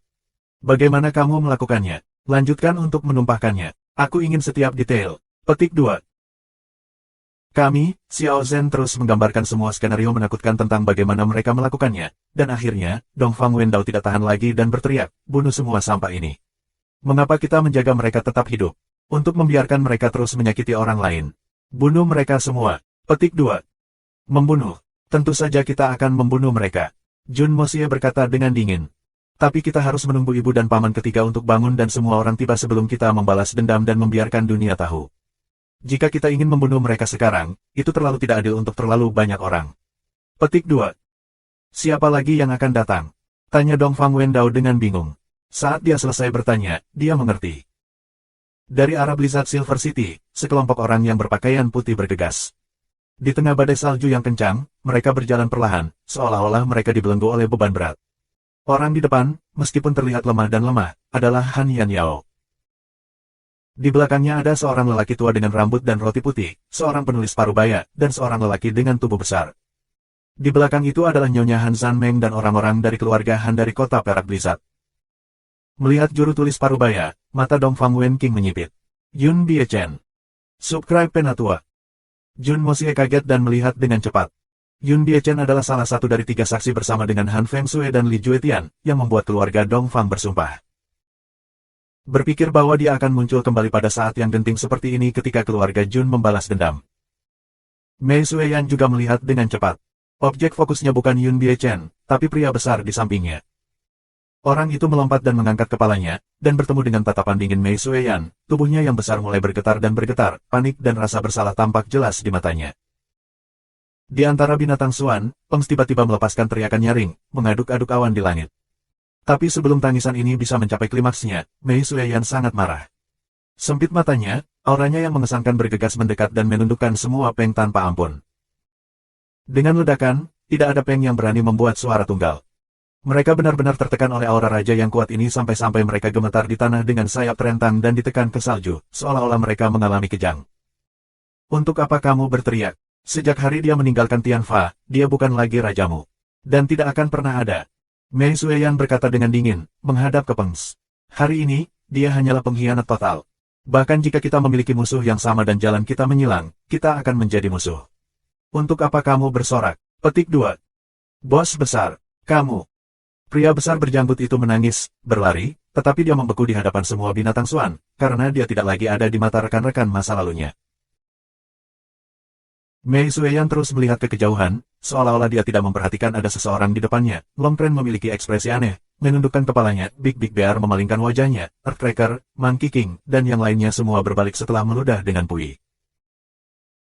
Semua Raja Bis yang berpikiran sederhana ini hanya tahu bahwa saudara kedua mereka, Raja Peng, telah meninggalkan hutan Tianfa, meninggalkan tanggung jawab yang seharusnya dipikulnya dan mengkhianati ajaran leluhur mereka. Itu membuatnya pengkhianat pamungkas. Dia bukan lagi saudara mereka. Selanjutnya, menjadi tunggangan manusia sebagai Beast King of Tianfa. Sebuah penghinaan terhadap keseluruhan Tianfa. Setelah mendengarkan kata-kata Mei Sueyan, semua binatang buas tidak lagi memiliki kegembiraan dan sukacita dari sebelumnya, dan mata mereka dipenuhi dengan kemarahan. Terutama beberapa Raja Peng yang akhirnya mengolah suatu bentuk, melihat raja dari semua Pengs di masa lalu sebelum mereka hanya merasakan kebencian, meremehkan, dan beberapa melankolis. Tianfa akan selamanya menjadi Tianfa. Tian Xuan Bis peringkat tinggi dapat berteman dengan manusia dan bahkan menjadi saudara yang baik, tetapi tidak akan pernah menjadi pelayan manusia. Jika seorang teman dalam kesulitan, kamu dapat memberikan bantuan atas nama persaudaraan. Tapi setelah selesai, kamu masih menjadi Xuan Bis dari Tianfa. Aturan ini berlaku bahkan jika kamu adalah Raja Bis. Apa yang selalu kami dambakan oleh Tianfa adalah menjadi setara dengan manusia. Tidak menjadi budak mereka dan berada di bawah mereka. Kitalah yang berkontribusi paling besar dalam perang untuk merebut surga. Untuk membuktikan bahwa Xuan Bis tidak lebih lemah dari manusia. Bahwa kita bahkan lebih kuat dari mereka. Petik 2. Ini adalah pepatah yang ditinggalkan oleh salah satu leluhur Tianfa dari dewa yang tahu sudah berapa lama. Tapi pepatah ini telah menjadi aturan emas bagi binatang Xuan yang selalu menderita diskriminasi. Itu terukir dalam di hati setiap generasi Xuan Bis. Jadi selama jutaan tahun, dari dulu hingga sekarang, Tianfa Xuan Bis menjadi gunung bagi manusia sangat langka. Atau kamu bahkan dapat mengatakan bahwa tidak ada. Tetapi sampai generasi Mei Sueyan, pencilan muncul.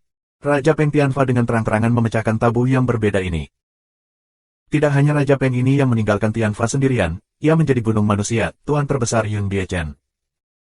Jadi Mei Sueyan pasti tidak bisa menerima ini. Perselingkuhan yang sangat memalukan terjadi pada saat dia memerintah Tianfa.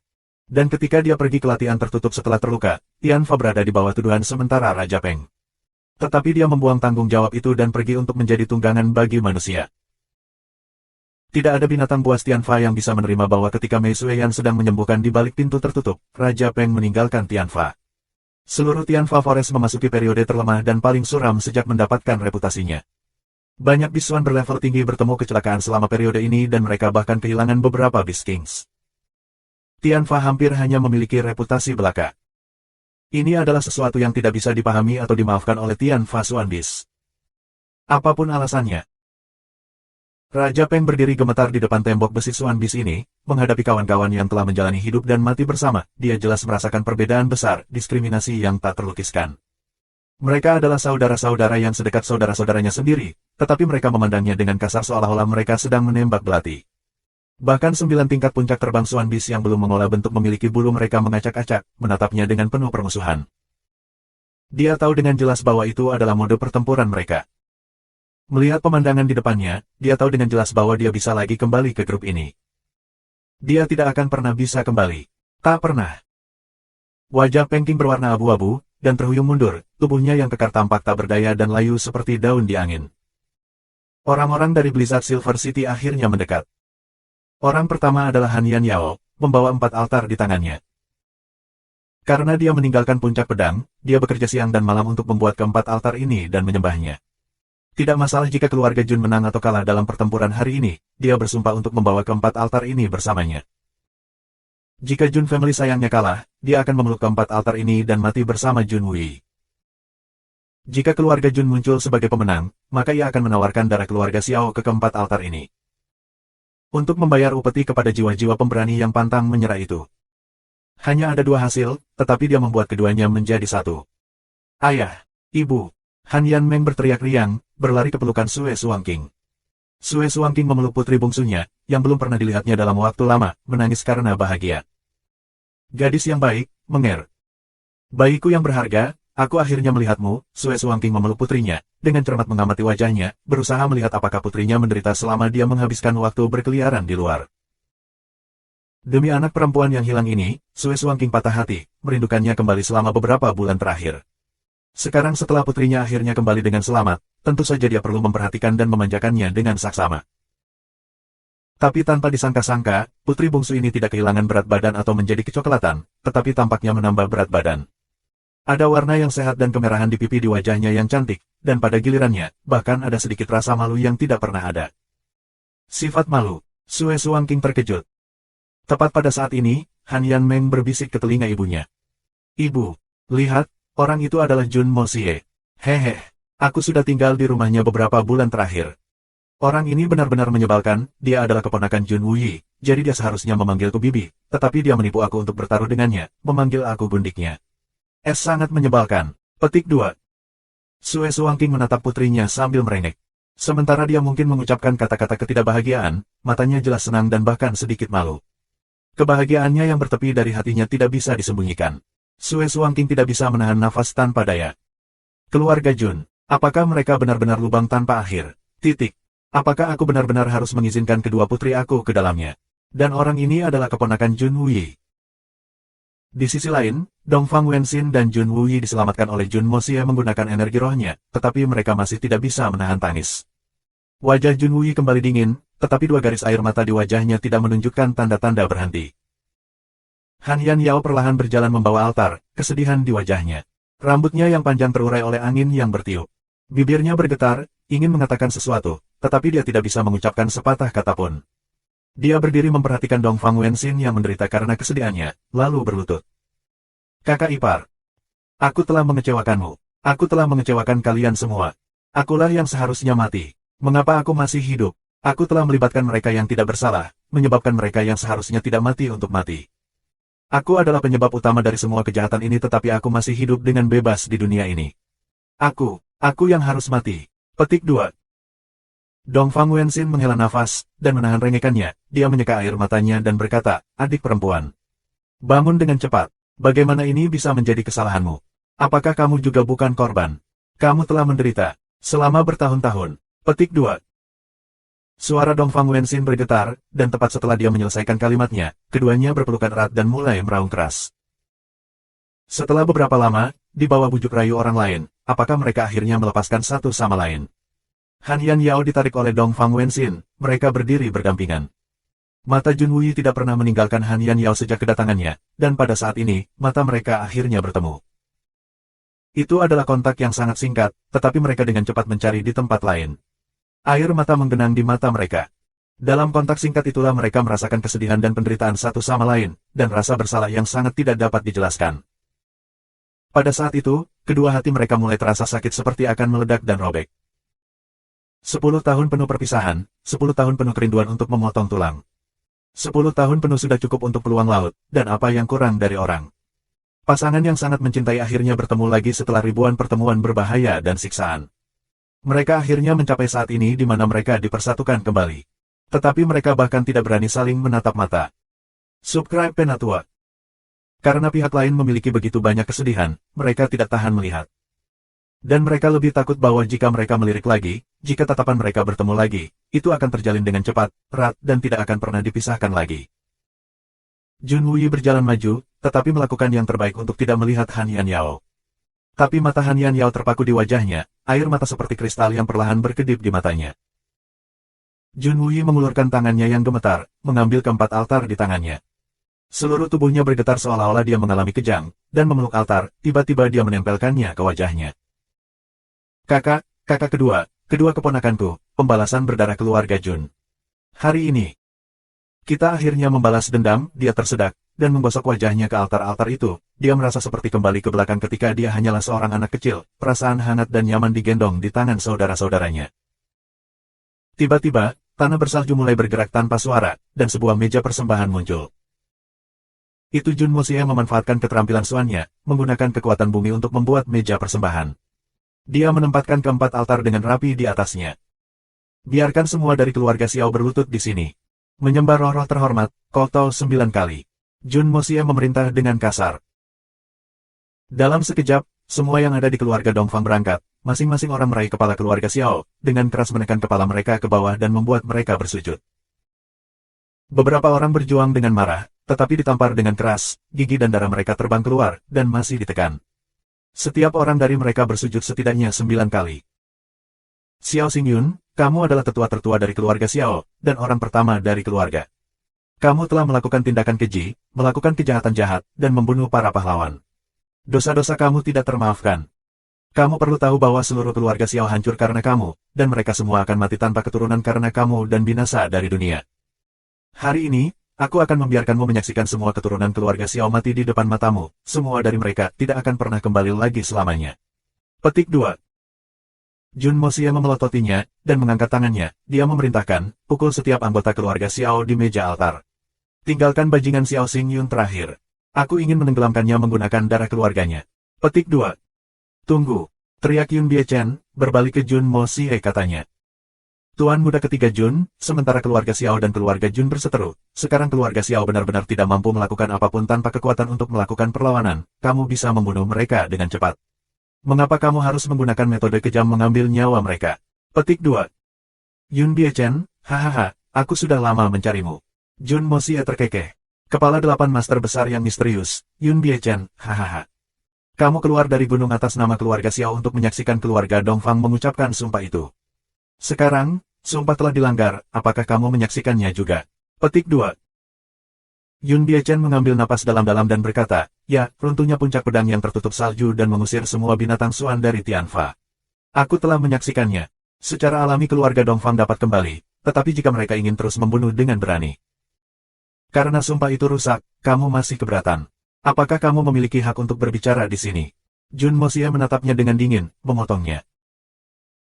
Bukannya aku keberatan, tapi aku hanya berharap keluarga Jun bisa berbelas kasih. Aku tidak berusaha menghentikan keluarga Jun agar membalas dendam. Aku hanya berharap kamu bisa membiarkan mereka mati dengan cepat. Yun Biechen menghela nafas dan melanjutkan. Setiap orang memiliki orang tua, mengapa kamu? Jika kamu tidak memiliki niat untuk menghentikan keluarga Jun membalas dendam maka semuanya baik-baik saja. Yun Biechen, ketika kamu menyaksikan kegagalan keluarga Jun membalas dendam saat itu dan memaksa keluarga Dongfang untuk membuat sumpah mustahil itu, jangan berpikir kamu bisa tidak terlibat dalam hal ini. Kamu juga harus menjawab kepada kami dan memberi kami alasan. Jadi, apa hakmu memainkan orang baik di depanku? Petik 2. Jun Mosie tertawa sinis. Satu-satunya hal yang dapat kamu lakukan sekarang adalah menjadi saksi. Saksikan keluarga Jun mendapatkan balas dendam mereka dengan sukses. Saksikan dari awal sampai akhir. Petik 2. Berhenti sebentar, dia menambahkan dengan suara rendah, habiskan seluruh hidupmu dengan memainkan orang baik dan kamu akan diintimidasi, dihina, dan diinjak-injak seumur hidupmu. Jika kamu tidak dapat mengembalikan gigi demi gigi, semua orang akan mencoba duduk di atas kepala kamu. Hanya dengan menggunakan metode yang paling ganas, paling kejam yang akan membuat orang mengingat kamu dalam ketakutan. Aku ingin dunia tahu bahwa orang ini tidak boleh dikacaukan. Jika kamu telah menyinggung perasaannya, bahkan jika kamu mati, kamu masih harus membayar harga yang mahal. Petik 2. Jun Mosie tertawa. Tidak heran banyak orang di dunia ini bersedia menjadi bajingan. Jadilah orang jahat. Karena ada keuntungan besar di sini, jika kamu cukup jahat, tidak ada yang berani menyinggung kamu. Yun Biechen, bukankah menurutmu itu masuk akal? Petik 2. Yun Biechen mengangkat alisnya dan berpikir lama sebelum menghela nafas. Di dunia ini, jika orang baik membuat kesalahan, semua orang akan mengkritiknya, bahkan mereka yang tidak terlibat pun akan mencoba untuk terlibat. Mengapa? Karena semua orang tahu bahwa orang itu adalah orang yang baik, bahkan jika kamu memarahinya dan memukulnya, dia tidak akan melakukan apapun. Dia tidak akan melawan balik karena jika dia melawan balik, maka dia tidak lagi orang yang baik dan akan dikenakan kutukan dan pencemaran semua orang. Di sisi lain, bahkan jika orang jahat melakukan tindakan paling buruk, semua orang hanya akan memandang, tetapi tidak akan melakukan intervensi. Karena mereka menunggu keadilan untuk menghukumnya. Jika seseorang mencoba melakukannya, akan ada orang baik hati yang mengingatkan mereka, orang ini adalah badi, dia berani melakukan segala macam pelanggaran. Kamu tidak dapat menyinggung perasaannya karena jika kamu melakukannya, keluarga kamu akan terlibat. Dia mampu melakukannya. Dalam kasus apapun, ada pengadilan, kenapa kamu repot dengan ini? Dan dengan demikian, orang yang ingin campur tangan ini akan dicegah karena kata-kata orang yang baik hati. Dan seperti ini, selama peradilan tidak tiba, atau penjahat ini dapat melarikan diri dari mata keadilan, maka ia dapat menjalani kehidupan yang lebih riang daripada orang lain. Petik 2. Jun Mosie mengatakan semua ini dengan sikap sarkastik, lalu tertawa keras, jadi aku tidak ingin menjadi orang baik. Dan aku tidak akan terlalu boros menggunakan kebaikan untuk mengobati kebencian. Aku akan menggunakan darah untuk membayar darah. Aku lebih suka semua orang di dunia takut pada aku daripada membuat mereka menghargai aku. Ini aku, Jun Mosie. Petik 2.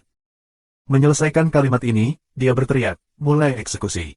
Menawarkan penghormatan kepada roh-roh pemberani. Siapapun yang mencoba membuat komentar lain, bunuh mereka secara instan. Aku tidak peduli siapa itu. Bunuh saja mereka. Petik 2. Atas perintahnya, darah berterbangan di mana-mana. Kepala yang dipenggal ditempatkan di meja persembahan. Ini benar-benar pemandangan yang mengerikan, tetapi bagi keluarga Jun dan keluarga Dongfang, itu adalah pemandangan yang menyenangkan.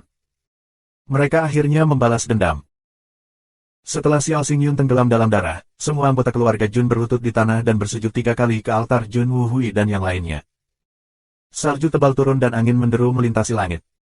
Dongfang Wenxin dan Jun Wuyi berlutut. Mata mereka terpaku pada 4 altar, dan mereka tidak bergerak untuk waktu yang lama. Wuhui, suamiku. Menikahimu, aku tidak menyesal dalam hidupku, kamu tahu. Meskipun kami bernasib buruk dan hanya bisa menjadi suami dan istri selama 10 tahun, tetapi 10 tahun itu abadi bagi aku. Itu adalah 10 tahun paling berharga dan bahagia sepanjang hidupku. 16 tahun 8 bulan. Wuhui. Aku harap kamu bisa lebih sabar, begitu aku selesai mengatur untuk Mosie dan melihatnya membangun keluarganya sendiri, aku akan bergabung denganmu. Menjadi suami dan istri lagi di kehidupan kita selanjutnya. Petik 2. Dongfang Wenxin memandang altar Jun Wuhui dengan bingung, berbicara dalam hatinya. Hari itu, untuk menghiburku, dia mengatakan padaku mungkin dia bisa menghidupkan kalian semua, dan aku pura-pura percaya padanya, tapi aku tahu itu tidak mungkin. Seseorang yang mati sama dengan api yang padam, bagaimana dia bisa dihidupkan kembali? Bahkan jika Mosie memiliki kemampuan yang brilian dan ajaib untuk membangkitkanmu, tetapi begitu banyak kawan yang pergi bersamamu, bagaimana mungkin kamu tega meninggalkan mereka? Jika kamu benar-benar dihidupkan kembali, kamu tidak akan menerimanya. Tapi kegagalan seorang ibu aku harus membiarkan Mosie percaya bahwa aku percaya padanya. Hari itu ketika aku sadar kembali, aku tahu, jika aku pergi seperti itu.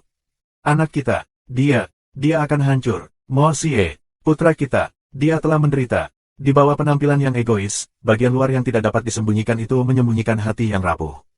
Bahkan Moyu dan Mochou berada di bawah perawatan dan perlindungan kita sampai mereka berusia 16.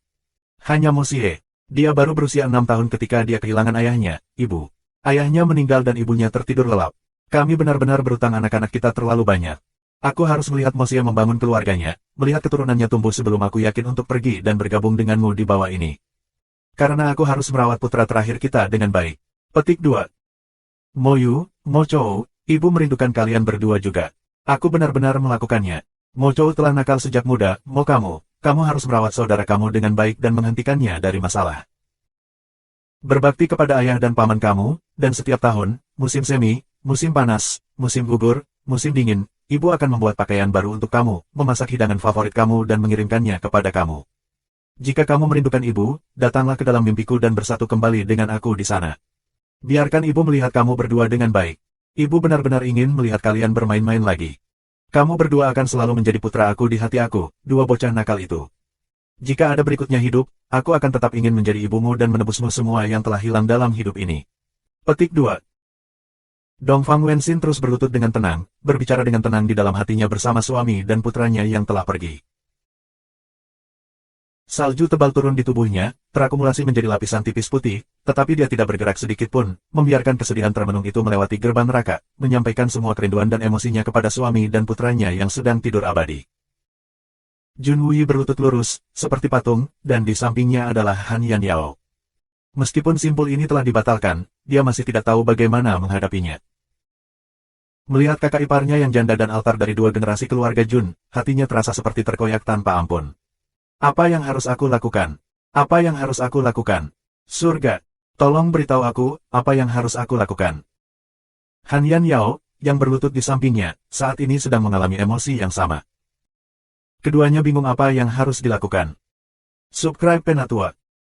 Setelah waktu yang lama, Dongfang Wenxin bangkit perlahan. Menyeka air mata di wajahnya, dia berkata sambil tersenyum, semuanya, bangun.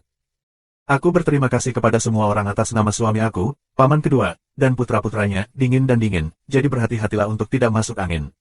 Wui, pimpin semua orang untuk bangun.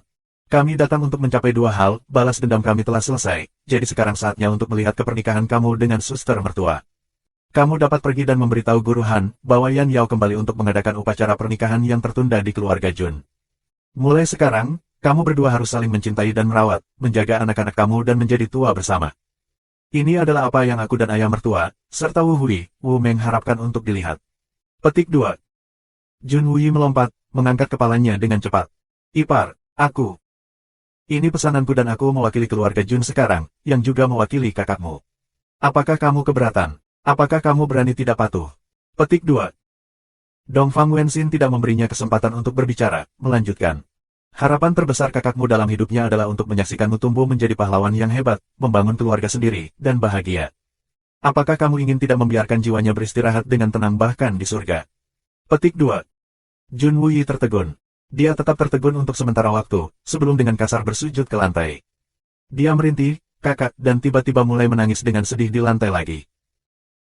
Han Yan Yao merangkak maju dengan berlutut dan memeluk kaki Dongfang Wenxin, menangis dengan keras, kakak ipar. Terima kasih, aku tidak layak. Petik 2. Dongfang Wenxin tersenyum lembut dan membantunya berdiri, menyeka air matanya dengan lembut, saat dia menegur, gadis bodoh, karena kamu sudah memanggilku kakak ipar, mengapa kamu masih perlu berterima kasih padaku? Selain itu, keinginan Big Brother kamu untuk membuat kamu berdua bahagia bersama. Bagian mana dari diri kamu yang tidak layak? Selama kamu tidak keberatan saudara ketiga aku yang bodoh ini. Petik 2. Han Yan Yao terus menangis dan tidak dapat berbicara dari semua emosinya sehingga dia terus mengangguk. Menerima pelukan Dongfang Wenxin, dia mulai menangis keras. Pada saat ini, Jun Moxie sudah berdiri di depan Han Zanmeng. Dan di samping Master Han adalah penguasa kota perak Blizzard sebelumnya, Han Feng Shui, serta Sue Sangking dan Yun Biechen. Mei Sueyan melayang dan berdiri di belakang Jun Moxie. Keluarga Han tidak sepenuhnya bebas dari tanggung jawab kejahatan keluarga Xiao. Masalah dengan keluarga Dongfang diselesaikan dengan bantuan tiga tuan besar, yang sangat tidak adil. Jadi, seperti yang telah aku sebutkan sebelumnya, demi paman ketiga dan bibi ketiga, kami tidak mau menjadi musuh dengan Blizzard Silver City. Tapi aku masih menuntut penjelasan. Aku ingin tahu apakah Tuan Han telah mempertimbangkan dengan hati-hati bagaimana dia akan menjawab kita. Jika kamu bisa mengembalikan keadilan ini kepada kami. Petik 2.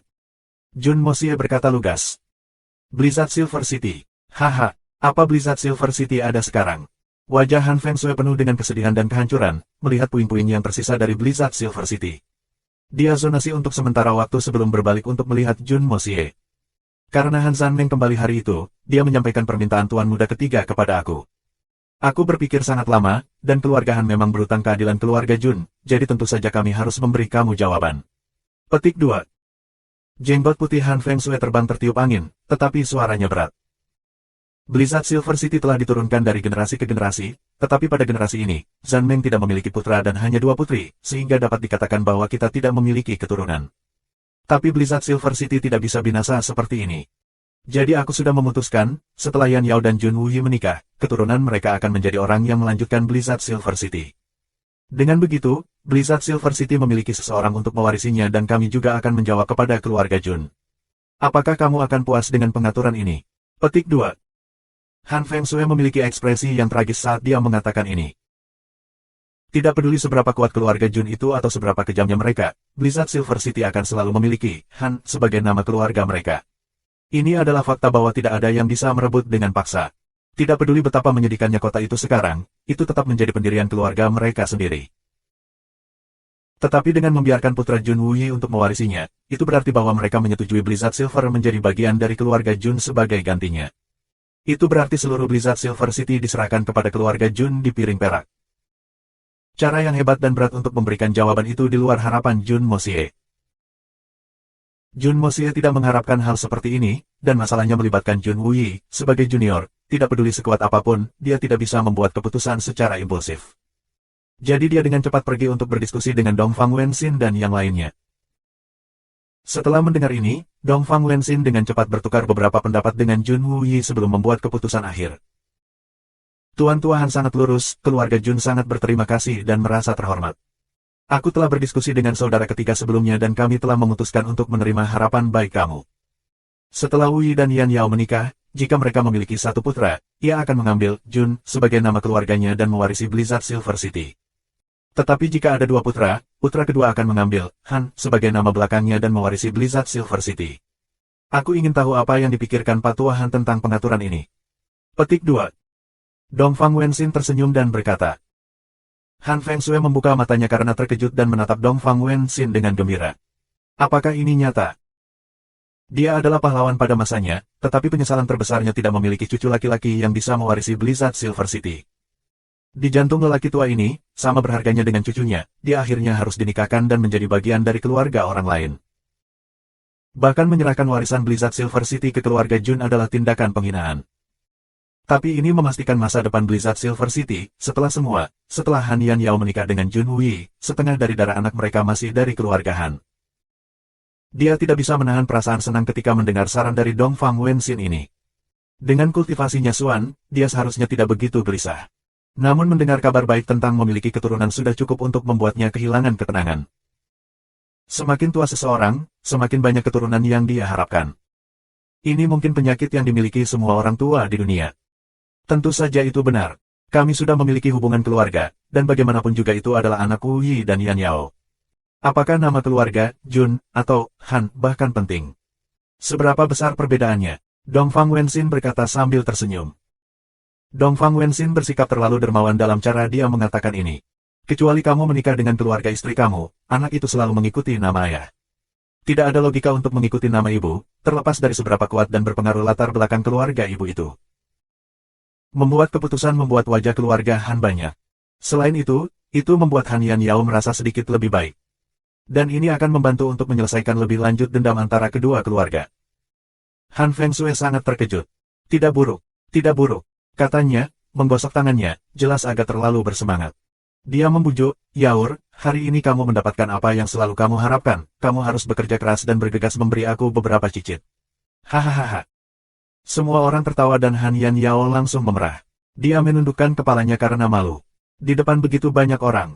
Bagaimana mungkin kakek ini tidak memiliki privasi saat berbicara? Dia menginjak kakinya ke salju dan menolak untuk mengangkat kepalanya lagi. Saat dia merasa marah dan malu, dia merasakan tangan yang ragu-ragu tapi besar dan hangat memegang tangannya. Han Yan Yao melirik Jun Wuyi, yang mencoba untuk menahan ketenangannya di sampingnya. Dia diam-diam menjalin jari-jarinya yang gemetar dengan jari-jarinya, memegang erat-erat, tidak pernah melepaskan. Jun Wuyi melompat, kehangatan yang akrab, namun asing yang tidak pernah ada dalam 10 tahun penuh bergegas dan mengisi hatinya. Melihat bahwa semuanya akhirnya berakhir, Jun Moxie ingin bergegas kembali ke Tianxiang. Saat dia akan berbicara, seluruh tubuhnya bergetar. Jun Moxie merasakan gelombang kepedihan. Pagoda Hongjun, yang telah tertidur, tiba-tiba mulai berputar lagi dengan aum terdengar dengan kecepatan luar biasa. Tampaknya menantikan sesuatu. Ada kekuatan menarik lain yang kuat yang menarik tubuhnya ke arah Han Feng Shui. Jika Jun Moxie mencoba pergi ke arah lain, dia akan langsung dilanda sakit kepala hebat. Apa yang terjadi? Pagoda Hongjun dengan paksa menarik tubuhnya ke sana, tidak meninggalkan ruang untuk negosiasi. Tindakan yang diinisiasi sendiri seperti ini oleh Pagoda Hongjun belum pernah terjadi sebelumnya. F***, apakah kamu tidak makan berlebihan? Mengapa kamu keluar untuk menimbulkan masalah sekarang? Ini adalah waktu yang krusial. Waktu sangat penting di sini. Saudara Hong, aku memiliki sesuatu yang mendesak yang harus aku lihat kembali di Tianxiang. Situasi di sana sangat kritis. Tidak bisakah kamu tidur nyenyak? Kenapa kamu harus menarikku seperti ini? Jun Moxie memohon dalam hatinya. Tapi Pagoda Hongjun itu tampaknya tidak mengganggu dan terus menariknya dengan keras kepala. Persetan, apakah kamu tidak makan berlebihan? Jadilah baik dan cerna saja. Makan, minum, dan tidur, bukankah itu yang terbaik? Mengapa kamu harus membatasi aku? Situasi di Tianxiang sangat mendesak dan kritis. Jika aku selangkah terlambat, orang akan mati. Jun Moxie sudah marah. Pagoda Hongjun berubah lebih cepat, dan kekuatan tarikan aneh itu menjadi lebih kuat dan lebih kuat. Jun Moxie menolaknya, berdiri terpaku di tanah sehingga dia bisa segera kembali ke Tianxiang. Tetapi semakin dia melawan, semakin kuat kekuatannya, sampai dia mulai pucat. Jun Moxie menghela nafas pasrah dan berjalan lebih dekat ke Han Fengshui. Karena kita perlu mendekat, maka mari sedekat mungkin. Jadi Jun Moxie semakin dekat sehingga dia dan Han Fengshui berdiri hampir pipi untuk pipi. Pagoda Hongjun menjadi lebih bersemangat, dan emosi hasrat yang mendesak tercermin dalam hati Jun Moxie. Itu adalah perasaan yang sama yang diberikan Soul Replenishing Jade. Dan, energi yang tidak diketahui, kuat.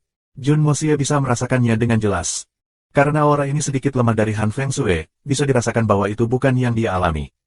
Aura yang begitu unik adalah hasil dari tinggal di tempat yang penuh dengan Soul Replenishing Jade untuk waktu yang lama. Subscribe Penatua.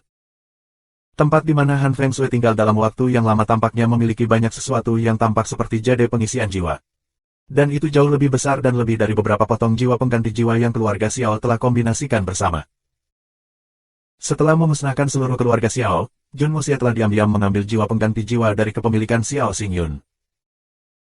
Pada saat ini, tidak hanya Pagoda Hongjun bereaksi, tetapi bahkan giok pengganti jiwa di kepemilikan Jun Moxie mulai menjadi hangat tanpa alasan.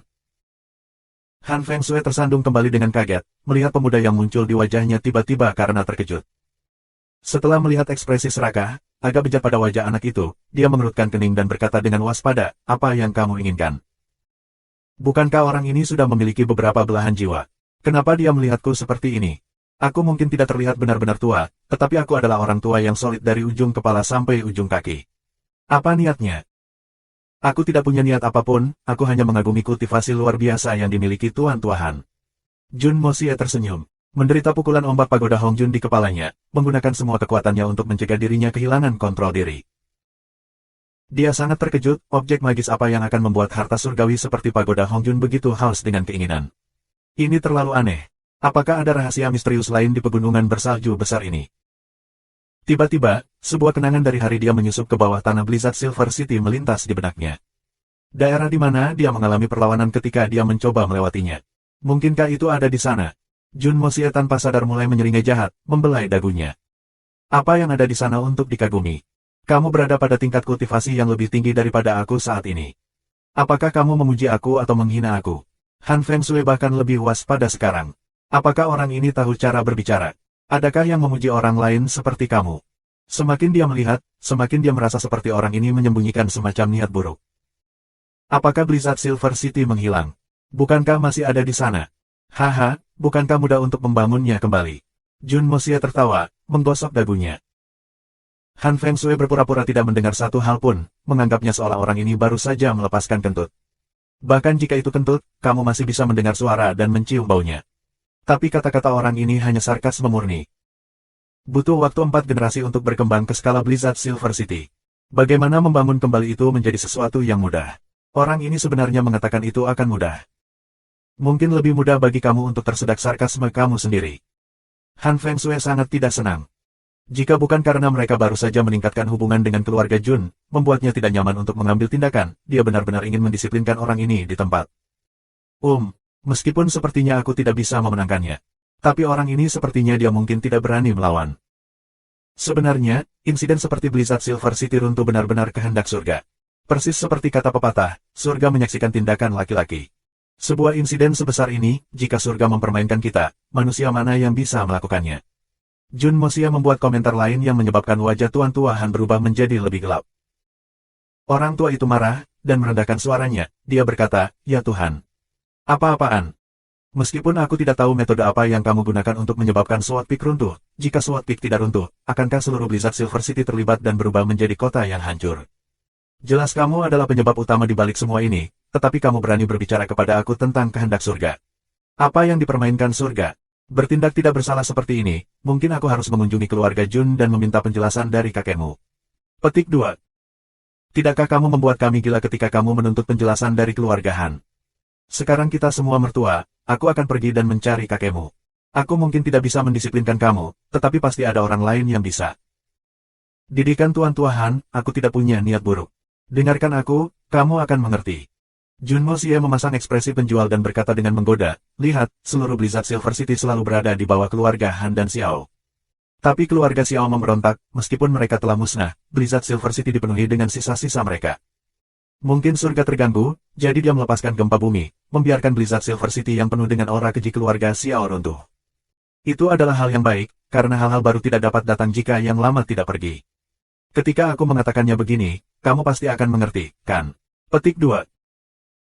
Han Feng Shui menghela nafas berat dan memalingkan muka sambil menyilangkan lengannya, benar-benar berpura-pura bahwa Jun Mosie hanya udara dan tidak ada. Jika tidak, Han Feng Shui yakin bahwa dia akan didorong ke kematiannya oleh pemuda ini. "Memahami, apa yang aku mengerti F***, omong kosong apa ini? Apa yang dipenuhi dengan aura kejam keluarga Xiao? Apakah Blizzard Silver City hanya memiliki aura keluarga Xiao? Itu jelas tidak kurang dalam aura keluarga Han. Pergi dengan logika kamu, sekarang seluruh keluarga Xiao telah binasa dan semua orang dari mereka sudah mati, bukankah kamu hanya mengutuk seluruh keluarga Han untuk binasa juga?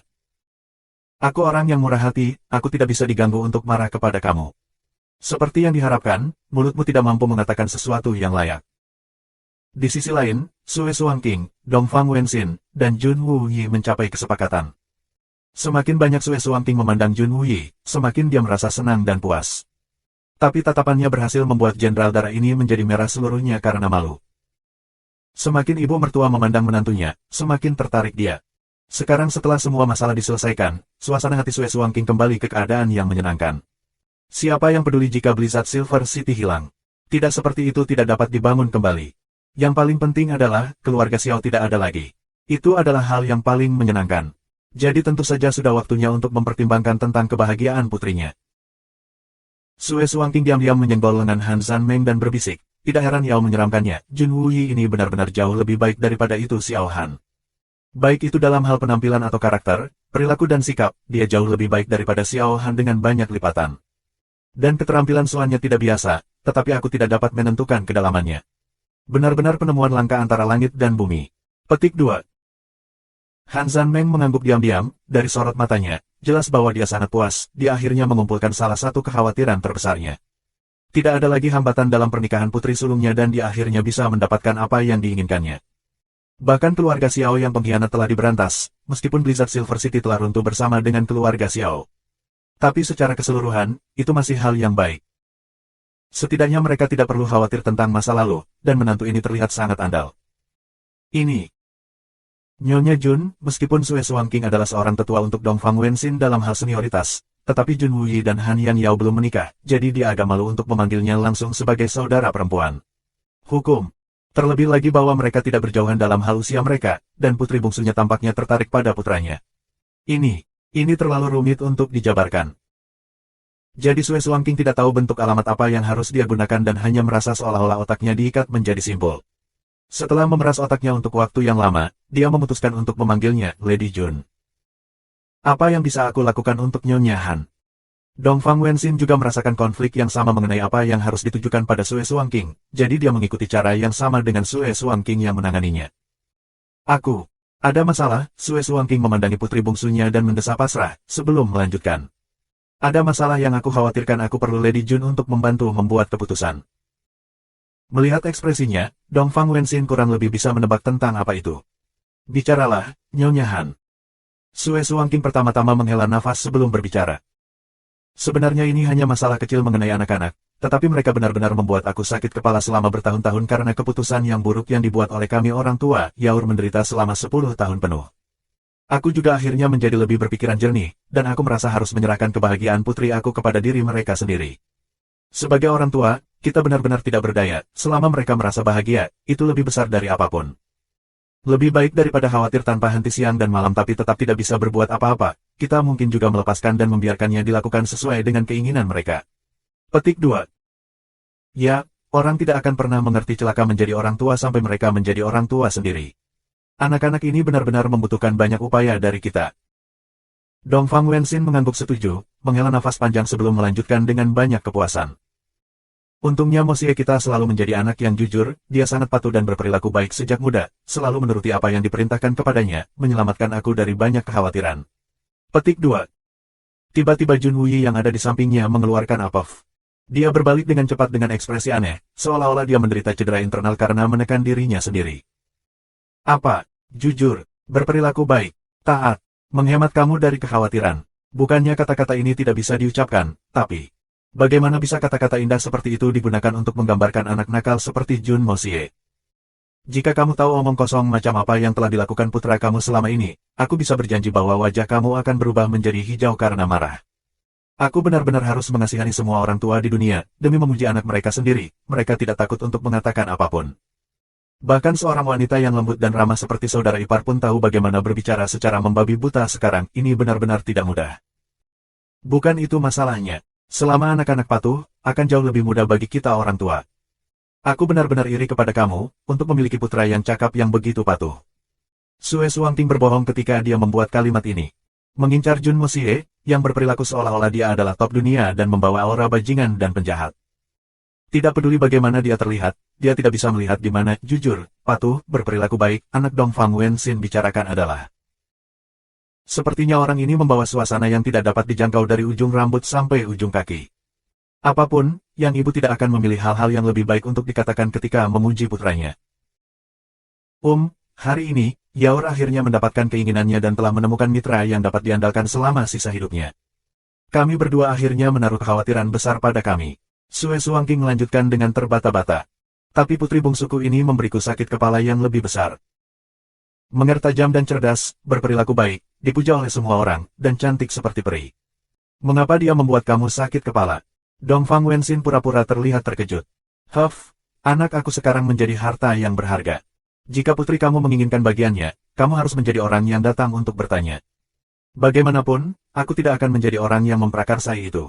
Dongfang Wenxin sangat tegas. Subscribe Penatua. Kami sudah memiliki 3 di rumah, jika kamu tidak cukup proaktif, itu adalah kerugian kamu. Kami tidak terburu-buru. Ketika anak-anak tumbuh, mereka akan selalu mencari seseorang yang mereka sukai. Nona Jun, anakmu itu. Sue Suangking terbatuk dengan canggung. Juga memberimu masalah di bidang ini, bukan? Juga ketika mereka dewasa, mereka harus menikah. Petik 2. Putra aku ini selalu menyelamatkan aku dari kekhawatiran sejak dia masih muda, bahkan sekarang, dia masih melakukannya. Terutama ketika menyangkut urusan perkawinan, dia akan menangani mereka sendiri. Aku lebih khawatir bahwa itu akan menjadi terlalu banyak. Yang di samping Mosie, Yang Mulia Mei Tian, adalah menantu perempuan pertama aku, yang di sampingku, King Han, juga menantu perempuanku, mereka sudah sempurna. Kami masih memiliki putri keluarga Dugu Xiaoyi di rumah. Putra aku ini, dia tidak terlalu buruk dalam hal penampilannya dan dia sangat jujur. Dia tidak tahu bagaimana untuk tidak terlalu mencolok, jadi dia tidak bisa membantu tetapi menarik perhatian para wanita. Ketiga gadis ini adalah istri resmi yang aku sadari, tetapi aku tidak terlalu yakin jika dia memilikinya lagi. Aku sudah menegurnya beberapa kali tentang masalah ini. Selalu membuat dadaku sakit karena marah. Petik 2. Dongfang Wenxin mungkin terdengar seolah-olah dia menyesal, tetapi ekspresi yang sangat bangga duduk di wajahnya. Siapapun bisa tahu bahwa ibu ini pamer. Siapa yang tidak tahu dari nada terhormatnya? Tentu saja seorang ibu akan merasa bangga bahwa putranya sangat karismatik. Atau tidak, apakah dia seharusnya berharap tidak ada yang bertanya tentang putranya? Di samping, Jun Wuyi jelas telah mencapai batas mogok kapan saja. Adik ipar terlalu luar biasa, meskipun apa yang kamu katakan tidak terlalu jauh dari kebenaran, tetapi mengingat reputasi seperti apa yang dimiliki Mosie di Tianxiang.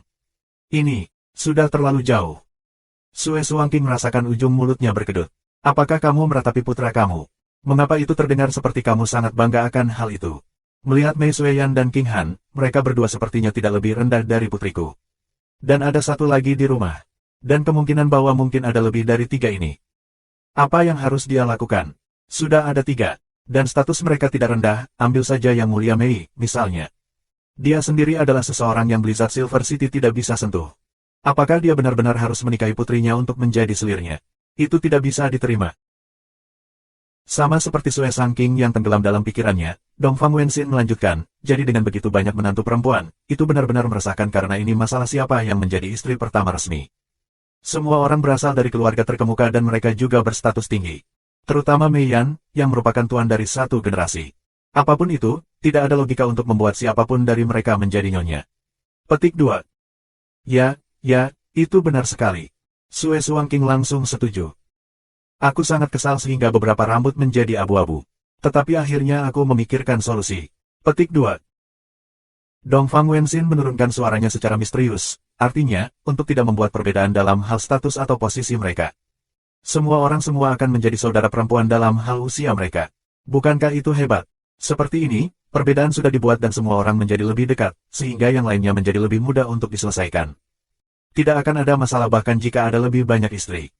Selain itu, aku tidak berusaha memuji diri sendiri di sini, tetapi aku tidak seperti ibu mertua yang sinis, aku akan selalu menemukan cara untuk menyenangkan mereka, bukan? Sebagai orang tua, ini sangat melelahkan bagi kami, bahkan jika anak yang paling tidak khawatir memiliki sesuatu yang membuat kamu khawatir. Tapi apa yang akan diketahui binatang kecil Mosia itu tentang kesengsaraan menjadi seorang ibu? Petik 2.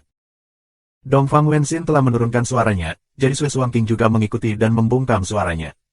Sepertinya jika ini masalahnya, maka itu seharusnya tidak masalah. Lagi pula keluarga Jun sekarang adalah keluarga super, dan jelas Yan Meng memiliki perasaan yang mendalam pada Jun Mosie. Kenapa dia menjadi penjahat di sini? Selain itu, jika berakhir seperti Han Yao Yao, itu hanya akan menjadi kematian. Batuk untuk berdeham, dia berbicara, ini. Nyonya Jun, apa pendapatmu tentang anak perempuanku yang lebih muda?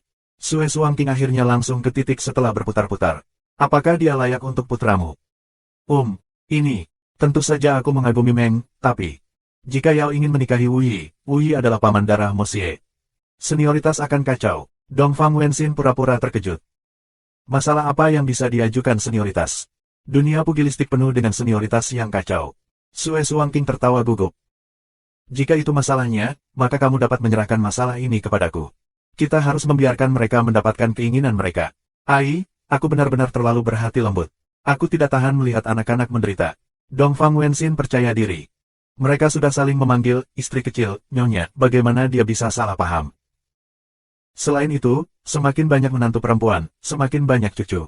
Akan lebih baik jika masing-masing dari mereka dapat melahirkan 10 atau lebih. Melirik Han Yan Meng, Dongfang Wenxin berpikir bahwa gadis itu tampaknya memiliki tubuh yang kemungkinan akan mengandung seorang putra. Itu akan ideal. Sue Suang King sangat gembira. Kamu bisa tenang ketika Menger datang ke tempatku. Haha, mertua, aku cukup pandai merawat anak-anak. Dongfang Wenxin berkata dengan hangat, langsung menyebut Sue Suang King sebagai mertua, sudah. Jun Wu Yi benar-benar hancur. Kakak ipar, kamu berani mengatakan kamu pandai merawat anak-anak. Sue Suang King, di sisi lain, menganggukkan kepalanya terus-menerus, menjawab dengan lebih bersemangat dan menyebut pihak lain sebagai mertua juga. Aku menikahi kakak perempuan, keponakan aku menikahi adik perempuan. Jadi apakah aku memanggil kakak ipar Mosie? Atau haruskah dia memanggilku ipar? Kami berdua harus memanggil Sue Suang King sebagai ibu mertua. Tetapi jika kita memiliki anak. Tuan ketiga Jun merasa otaknya tidak cukup untuk memproses semua ini. Dia seharusnya pingsan. Dongfang Wenxin sudah merencanakan di kepalanya, jika dia ingin menyelesaikan masalah ini, tidak akan ada masalah dengan Jun Mosie dan Dugu Xiaoyi juga. Dia masih tidak mengerti tentang segala hal dan dapat dengan mudah ditenangkan dengan beberapa potong permen. Masalah yang paling penting untuk diselesaikan adalah Guan King Han dan Mei Sueyan. Kedua gadis itu sangat patuh pada ibu mertua ini dan memiliki hubungan yang cukup baik dengan Little Menger. Dan ada juga Jun Wu Yi dan Han Yan Yao, seharusnya tidak terlalu besar masalah. Hehe. Dongfang Wenxin santai setelah memilah hal-hal ini di dalam hatinya, bahkan berfantasi tentang bagaimana mendapatkan cucu lagi. Jadi, tanpa sepengetahuan orang lain, kedua ibu ini telah membuat keputusan besar. Dan itu adalah keputusan besar yang menyangkut kebahagiaan kedua belah pihak. Seseorang jelas masih berada di luar lingkaran, sama sekali tidak menyadari bahwa istri kecil yang dia hasilkan untuk dirinya sendiri dari sebuah lelucon sekarang menjadi kenyataan. Jun Mosie saat ini sedang berbicara dengan Han Feng Shui dengan cara yang sangat ramah, jelas berusaha untuk menjadi akrab seperti lengket permen karet. Ini membuat Han Feng Shui bingung apa yang harus dilakukan. Orang ini menuntut keadilan beberapa saat yang lalu, tetapi dalam sekejap mata, dia mengalami perubahan sikap sepenuhnya. Mungkinkah orang ini benar-benar memiliki semacam niat buruk, atau preferensi semacam itu? Bahkan jika dia seperti itu, ada begitu banyak pria berotot di sekitar. Tidak masuk akal untuk datang untuk seorang pria tua seperti aku meskipun aku masih berjiwa muda, tampan, dan ramah. Tapi sedikit yang dia tahu, Jun Mosie, yang menyembunyikan niat jahat, bahkan lebih frustrasi. Kamu pikir aku menginginkan ini? Siapa yang mau bersikap akrab dan berbicara omong kosong dengan seorang lelaki tua sepertimu? Aku sedang terburu-buru untuk kembali ke Tianxiang, tapi hal yang ada di kepala aku tidak memungkinkan aku untuk melakukannya. Jadi yang muda dan yang tua melanjutkan pembicaraan mereka yang kaku. Jun Mosie terus berusaha mencari percakapan, dan Han Feng Shui mencoba yang terbaik untuk melawan, tetapi dia benar-benar bingung apa yang harus dilakukan. Mei Suiyan sedang menghadapi dua orang lainnya, Yun Biechen dan Peng Qing. Meskipun Yun Biechen telah menggunakan beberapa metode curang dalam insiden itu saat itu adalah fakta bahwa keduanya cocok dalam kepribadian. Yun Biechen menjelajahi dunia dengan langkahnya sendiri, dan Raja Peng memiliki kepribadian tanpa keterikatan. Kalau tidak, Raja Peng tidak akan ditipu dengan mudah, dan bahkan tetap taat setelah mengetahui bahwa ia telah ditipu. Keduanya memiliki karakter yang sangat acuh tak acuh, menyendiri dan terpisah tentang dunia, dan sedang menuju ke gaya hidup seorang pertapa yang tidak terbelenggu oleh apapun. Dengan demikian, mereka langsung cocok dan menjadi mitra, berkeliaran di dunia. Sehubungan dengan kemunculan mereka kembali, Mei Suiyan hanya mengatakan satu hal. Raja Peng yang mengkhianati Tianfa tidak termaafkan. Aku tidak punya niat untuk melakukan apapun untuk kamu berdua, tetapi dekret leluhur Tianfa tidak bisa dilanggar. Apakah kamu seorang pahlawan atau seorang pengecut akan ditentukan dalam perang untuk merebut surga? Kamu berdua dapat melakukan apapun yang kamu inginkan, menjadi pertapa atau melakukan comeback. Tapi satu-satunya syarat adalah bahwa Raja Peng dapat menggunakan keterampilan bela diri dan kekuatannya, tetapi ia tidak pernah memanfaatkan aura raja yang milik Xuan Bis. Petik 2. Jika kondisi ini rusak, dia akan dibunuh tanpa ampun, bahkan jika dia jauh. Mei Suiyan mungkin terdengar tanpa ampun, dan bahkan menekankan pada kata-kata perang untuk merebut surga. Tetapi apakah dia ingin menjadi begitu tidak berperasaan? Jika Raja Peng benar-benar bisa membantu dalam perang untuk merebut surga, dia akan memberinya kesempatan lagi. Ini adalah niat Mei Suiyan, meskipun dia tidak menyatakannya dengan jelas, tapi dia tahu Peng Qing mengerti apa yang dia maksud. Yun Biechen dan Raja Peng menghela nafas panjang dan menyetujui kondisi ini. Kemudian keduanya perlahan-lahan pergi. Raja Peng ingin pergi dan mengucapkan selamat tinggal pada Xuan Bis sebelum pergi, tapi dia merasakan permusuhan yang intens ketika dia mendekati mereka. Jadi dia menoleh dan pergi dengan pasrah. Mei Suiyan berbalik setelah dia menyelesaikan masalah ini, hanya untuk melihat Jun Mosie bermain bajingan dengan Han Feng Shui, yang mengenakan ekspresi tak berdaya. Dia tidak bisa menahan perasaan marah dan terhibur dengan pemandangan itu. Sambil berjalan, dia berkata, Mosie, hal-hal di sini telah diselesaikan, dia harus bergegas kembali ke Tianxiang sekarang, situasinya di sana. Petik 2. Jun Mosie memutar matanya. Nyonya, apakah kamu pikir aku tidak ingin kembali? Aku ingin kembali lebih dari yang lain. Tapi masalahnya sekarang, aku benar-benar tidak bisa pergi. Sepertinya jika pagoda Hongjun di kepalaku tidak mendapatkan rahasia dari tubuh Han Feng Shui, aku ditakdirkan untuk menemukan kesulitan dalam melangkah bahkan 1 inci jauhnya. Bab 740, Tianxiang. Pengujian Orang Suci. Penterjemah, Atlas Studios Editor, Atlas Studios. Seolah tidak ingin perasaan Jun Mosie di dalam, mulutnya berbicara sebaliknya. Blizzard Silver City telah menderita banyak kerugian besar karena aku, sebagai pelaku, bagaimana aku bisa pergi begitu saja? Tidak peduli apa, aku harus mencoba sedikit membantu. Petik 2. Han Feng Shui, yang usianya mendekati 100 tahun, berada di ambang menderita cedera internal karena ketidakmampuan Jun Mosie. Dia dengan cepat menjabat tangannya dan menolak. Tidak dibutuhkan. Tidak ada kerugian terlalu besar. Orang-orang kita dapat dengan mudah merapikan diri kita sendiri. Tetapi hatinya berdarah. Seluruh Blizzard Silver City hancur, kami telah kehilangan hampir 90% dari semua barang berharga kami, dan membangun kembali akan membutuhkan sejumlah besar uang yang kami tidak tahu harus mendapatkan dari mana. Meskipun dia menyabotase dirinya sendiri dengan menolak, selama Jun Mosie bisa pergi secepat mungkin, itu semua akan sia-sia. Jun Mosie memutar matanya, lalu berbisik ke telinga Mei Suiyan. Meskipun dia tidak dengan jelas menyatakan apa yang terjadi, itu sudah cukup bagi Mei Suiyan untuk memahami bahwa sesuatu yang aneh mencegahnya untuk pergi. Mei Suiyan mengerutkan kening. Karena Mosie ingin membantu dalam pembangunan kembali Blizzard Silver City, bagaimana kalau aku membawa pasukan kembali lebih dulu? Lagi pula, kita tidak bisa menunda di sisi itu. Petik 2. Jun Mosie mempertimbangkan untuk sementara waktu, tetapi dia tidak bisa membuat keputusan. Ada 9 orang suci di sana. Meskipun Mei Sueyan adalah yang mulia tingkat keempat, dia mungkin tidak dapat membuat perbedaan besar bahkan jika dia kembali. Menggunakan Swan Beast untuk meluncurkan pertempuran brutal hanya akan menghasilkan kerugian besar bahkan jika mereka menang. Ini bukan keputusan yang baik, tetapi semakin lama mereka tinggal di sini, semakin besar bahaya yang akan dialami Tian Xiang. Apa yang harus dia lakukan? Itu ide yang bagus jika kalian kembali dulu. Jun Moxie mengertakkan giginya, matanya sedikit memerah. Sueyan, kamu harus sangat berhati-hati untuk kembali. Jika sesuatu telah terjadi pada Tian Xiang, segera bawa pasukan ke hutan Tianfa. Jangan mengambil tindakan apapun sendiri. Jangan membalas dendam. Tunggu aku kembali dulu sebelum kita memutuskan apapun. Kamu hanya perlu mengirim Raja Derek untuk memberi tahu aku. Jika tidak ada yang terjadi, itu akan menjadi yang terbaik. Berpura-pura patuh dan seret sebanyak mungkin.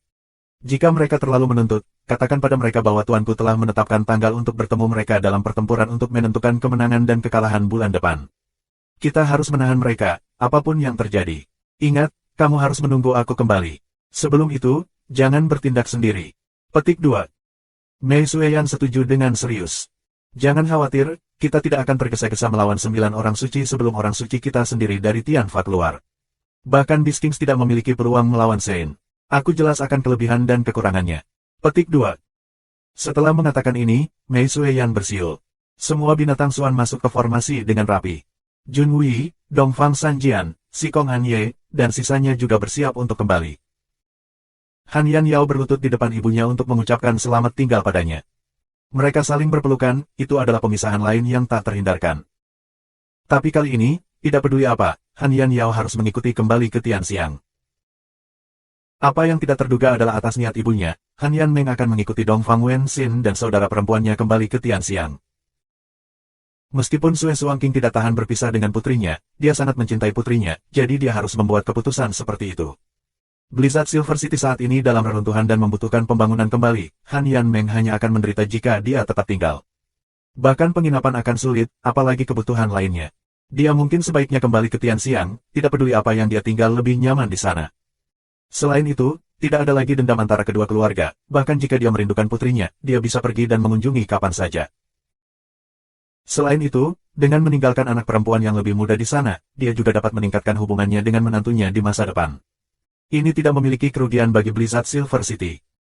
Dongfang Wenxin tahu niat di balik tindakan Sue Suangking. Mengucapkan selamat tinggal, dia naik bagian belakang binatang Swan terbang dengan Guan King Han dan yang lainnya. Mei Sueyan bersiul dengan keras. Di salju tebal, ribuan Swan Beast terbang bersama, terbang kembali ke Tian Xiang. Hanya 2 orang yang tersisa, Jun Moxie dan Condor King. Jun Moxie menahan Condor King karena kecepatannya. Kecepatan terbangnya bahkan lebih cepat daripada Raja Derek. Setelah menyelesaikan masalah ini di sini, itu akan menghemat banyak waktu untuk kembali. Kenapa kamu tidak pergi? Apa niatmu? Han Feng Shui melotot dengan marah. Dia berada di ambang mengamuk. Semua orang telah pergi, tetapi orang yang mengganggu ini tetap tinggal. Ini benar-benar tak tertahankan. Mengapa tidak tinggalkan semua orang dan biarkan orang ini pergi sendiri? Mengapa semua orang pergi tetapi dia tetap di belakang? Kenapa dia harus tetap sangat dekat denganku? Orang macam apa ini? Jun Moxie sama-sama frustrasi. Kamu pikir aku bersedia tinggal di belakang dan bertindak akrab dengan pantat lama kamu? Tidak ada tempat untuk mencari gadis-gadis cantik di tempat yang beku ini. Dan aku hanya memiliki Condor King yang tampak gelap sebagai perusahaan. Pagoda Hongjun, kamu benar-benar membuatku tidak nyaman kali ini. Waktu yang sangat penting. Kamu benar-benar telah melemparkan aku ke dalam api. Senior, kataku, bukankah kita harus pergi dan melihat seberapa banyak Blizzard Silver City dihancurkan? Jika ada sesuatu yang masih bisa kita gunakan. Jun Moxie menyarankan dengan penuh semangat. Han Feng Shui terbang dengan marah, merasa bahwa jika dia melihat orang ini sejenak, dia akan membuatnya gila. Sue Suangking menghibur Jun Moxie dengan sangat akrab, berjalan perlahan. Perilakunya membuat Han Zhan Meng sedikit cemburu, merasa tidak bahagia dengan istrinya. Ketika orang ini bertemu dengan aku pada hari itu, dia hampir berteriak kepada aku, tetapi kamu memperlakukannya dengan sangat baik sekarang. Jika orang lain tidak menyadari, melihat betapa lembut dan perhatiannya kamu terhadap dia, mereka mungkin salah mengira dia untuk putra kamu. Han Zhan Meng tidak menyadari bahwa istrinya sedang berusaha membangun hubungan yang baik dengan menantu masa depannya. Semakin dia menatapnya, semakin dia merasa senang. Dia merasa lebih senang dengan Jun Moxie daripada menantunya yang lain, Jun Wei. Di samping penampilan yang tampan, dalam jutaan tahun di benua Swan-Swan, tak terhitung keajaiban muncul, tetapi adakah orang yang mampu mencapai sebanyak mungkin prestasi pertama sebagai menantu aku? Pada usia 18 tahun. Tidak heran ibunya sangat bangga. Bagaimana mungkin ada orang yang menantu-menantu sekuat ini? Jadi semakin terlihat Sue Suangking, semakin dia mengaguminya, bahkan aura sesat di sekitarnya diterima olehnya sebagai kepribadian yang keren dan bergaya. Tuan Muda Jun juga mengalami sakit kepala, tidak yakin bagaimana cara menyapa nyonya yang cantik ini, yang adalah ibu mertua paman ketiganya. Dia harus memanggilnya seperti apa? Nenek mertua. Tetapi masalah ini diselesaikan oleh Sue Suangking. Mo Xie, ibumu dan aku sekarang berteman sangat dekat. Kamu bisa memanggil aku sebagai Bibi, kita semua adalah bagian dari dunia pugilistik, mengapa repot sekali? Petik 2. Kalimat ini membuat Jun Mo Xie tercengang. Apa? Bahkan jika kita adalah bagian dari dunia pesolistis, haruskah itu begitu? Gegabah. Jika aku memanggil kamu seperti itu, bukankah itu berarti aku harus kembali dan memanggil paman ketiga aku sebagai saudara ketiga? Atau seperti saudara ipar? Lalu, bisakah aku tetap menjaga pantat aku? Dengan demikian keduanya terus mengobrol saat mereka berjalan ke Blizzard Silver City. Kota Tianxiang. Liu Ran memulai operasinya pada hari kedua setelah Jun Mo Xie pergi dengan yang lain. Dengan 3 orang suci sebagai bantuannya, Liu Ran merasa perkasa dan kuat. Tetapi pada saat yang sama, dia sedikit ketakutan. Dia tidak pernah berpikir bahwa Jun Mo Xie, orang yang dia selalu anggap saingannya, akan sekuat ini. Membutuhkan 3 tanah suci untuk mengirim para pakar kultivasi orang suci. Dan untuk mengirim 9. Di dunia ini, di mana yang mulia berkuasa untuk berdiri di puncak rantai makanan, apa konsep dibalik mengirimkan 9 orang suci? Menghadapi barisan seperti itu, Liu Ran hanya bisa merasa ketakutan. Dia bahkan tidak bisa memperkirakan seberapa kuat kekuatan itu. Dia hanya tahu bahwa setiap orang suci dapat dengan mudah menghancurkan seluruh kota Tianxiang. Ini adalah tingkat kekuatan yang tak terbayangkan, dan 9 dikirim hanya untuk berurusan dengan satu Jun Mo Xie, satu-satunya keluarga Jun.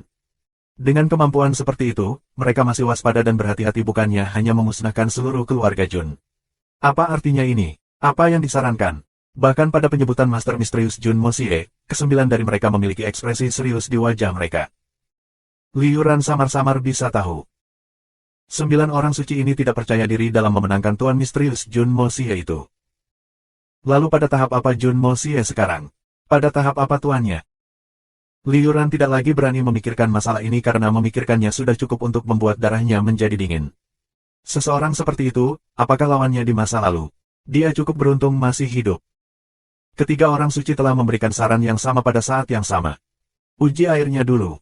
Lihat tahap apa orang itu pada awalnya sebelum memutuskan.